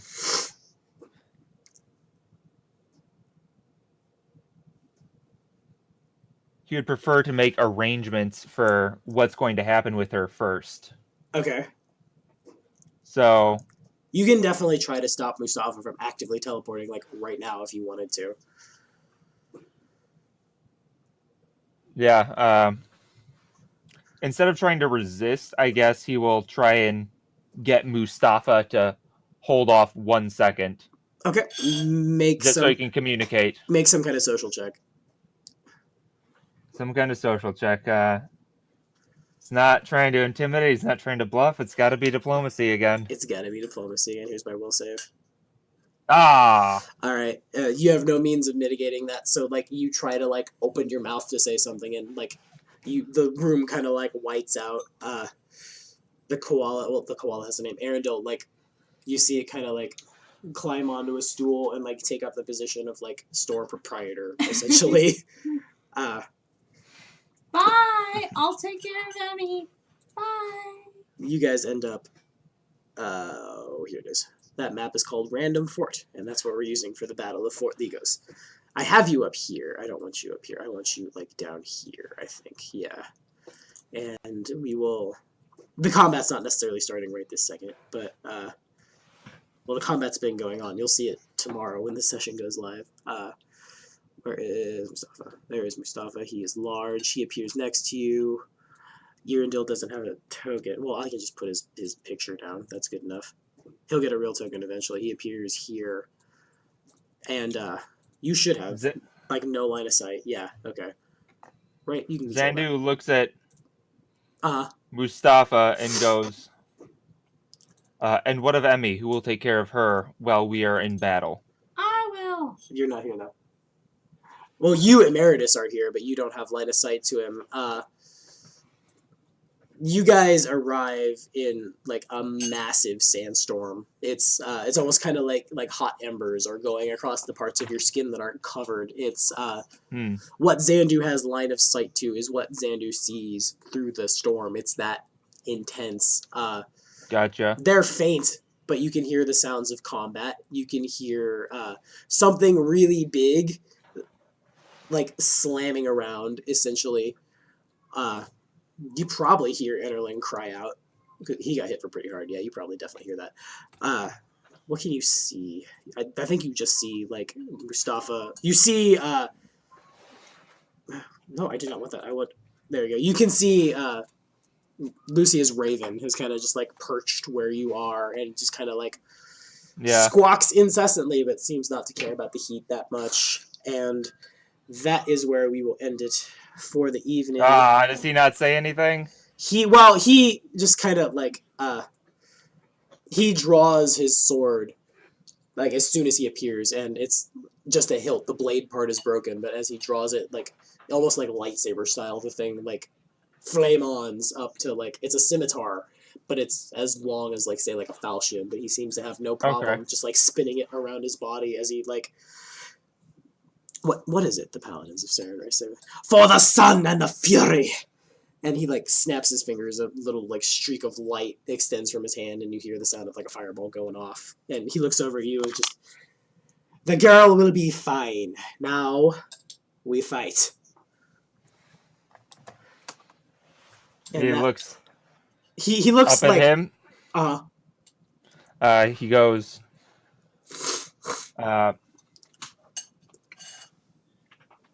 You did make me a promise that you would help me when I first joined the Cult of the Dawnflower, so you must guarantee her safety. He nods. Arundel kind of rolls his eyes. Anywho, that is... Zandu looks at Arundel, goes, "Well, we're here now. We may as well get to it." Arundel already has like his pistol, and well, he's smart enough. He realizes his pistol is 100% ineffective in this. He has a dagger in one hand and a like potion in the other, getting ready to drink. And he like nods, kind of like, that's what we're here for. And like he's kind of like mechanically not flat-footed, but like he's getting ready to like run up those stairs. And now, I guess I should say, if you have nothing else, that is where we will end Black Giant Gaming's first ever one-on-one. It went a little longer than I thought it would, but I had fun. It was cool. It's nice to have like a co-GM NPC. That was a lot of fun. It was super sweet. I've never done that before, but I would certainly do that again. Thank you guys so much for watching too. The rest of my player characters. He has a permanent mind blank, but that's his thing at 8th. You guys will get something comparable. Don't be too salty. And as always, be sure to like and subscribe for more videos. We'll see you next time.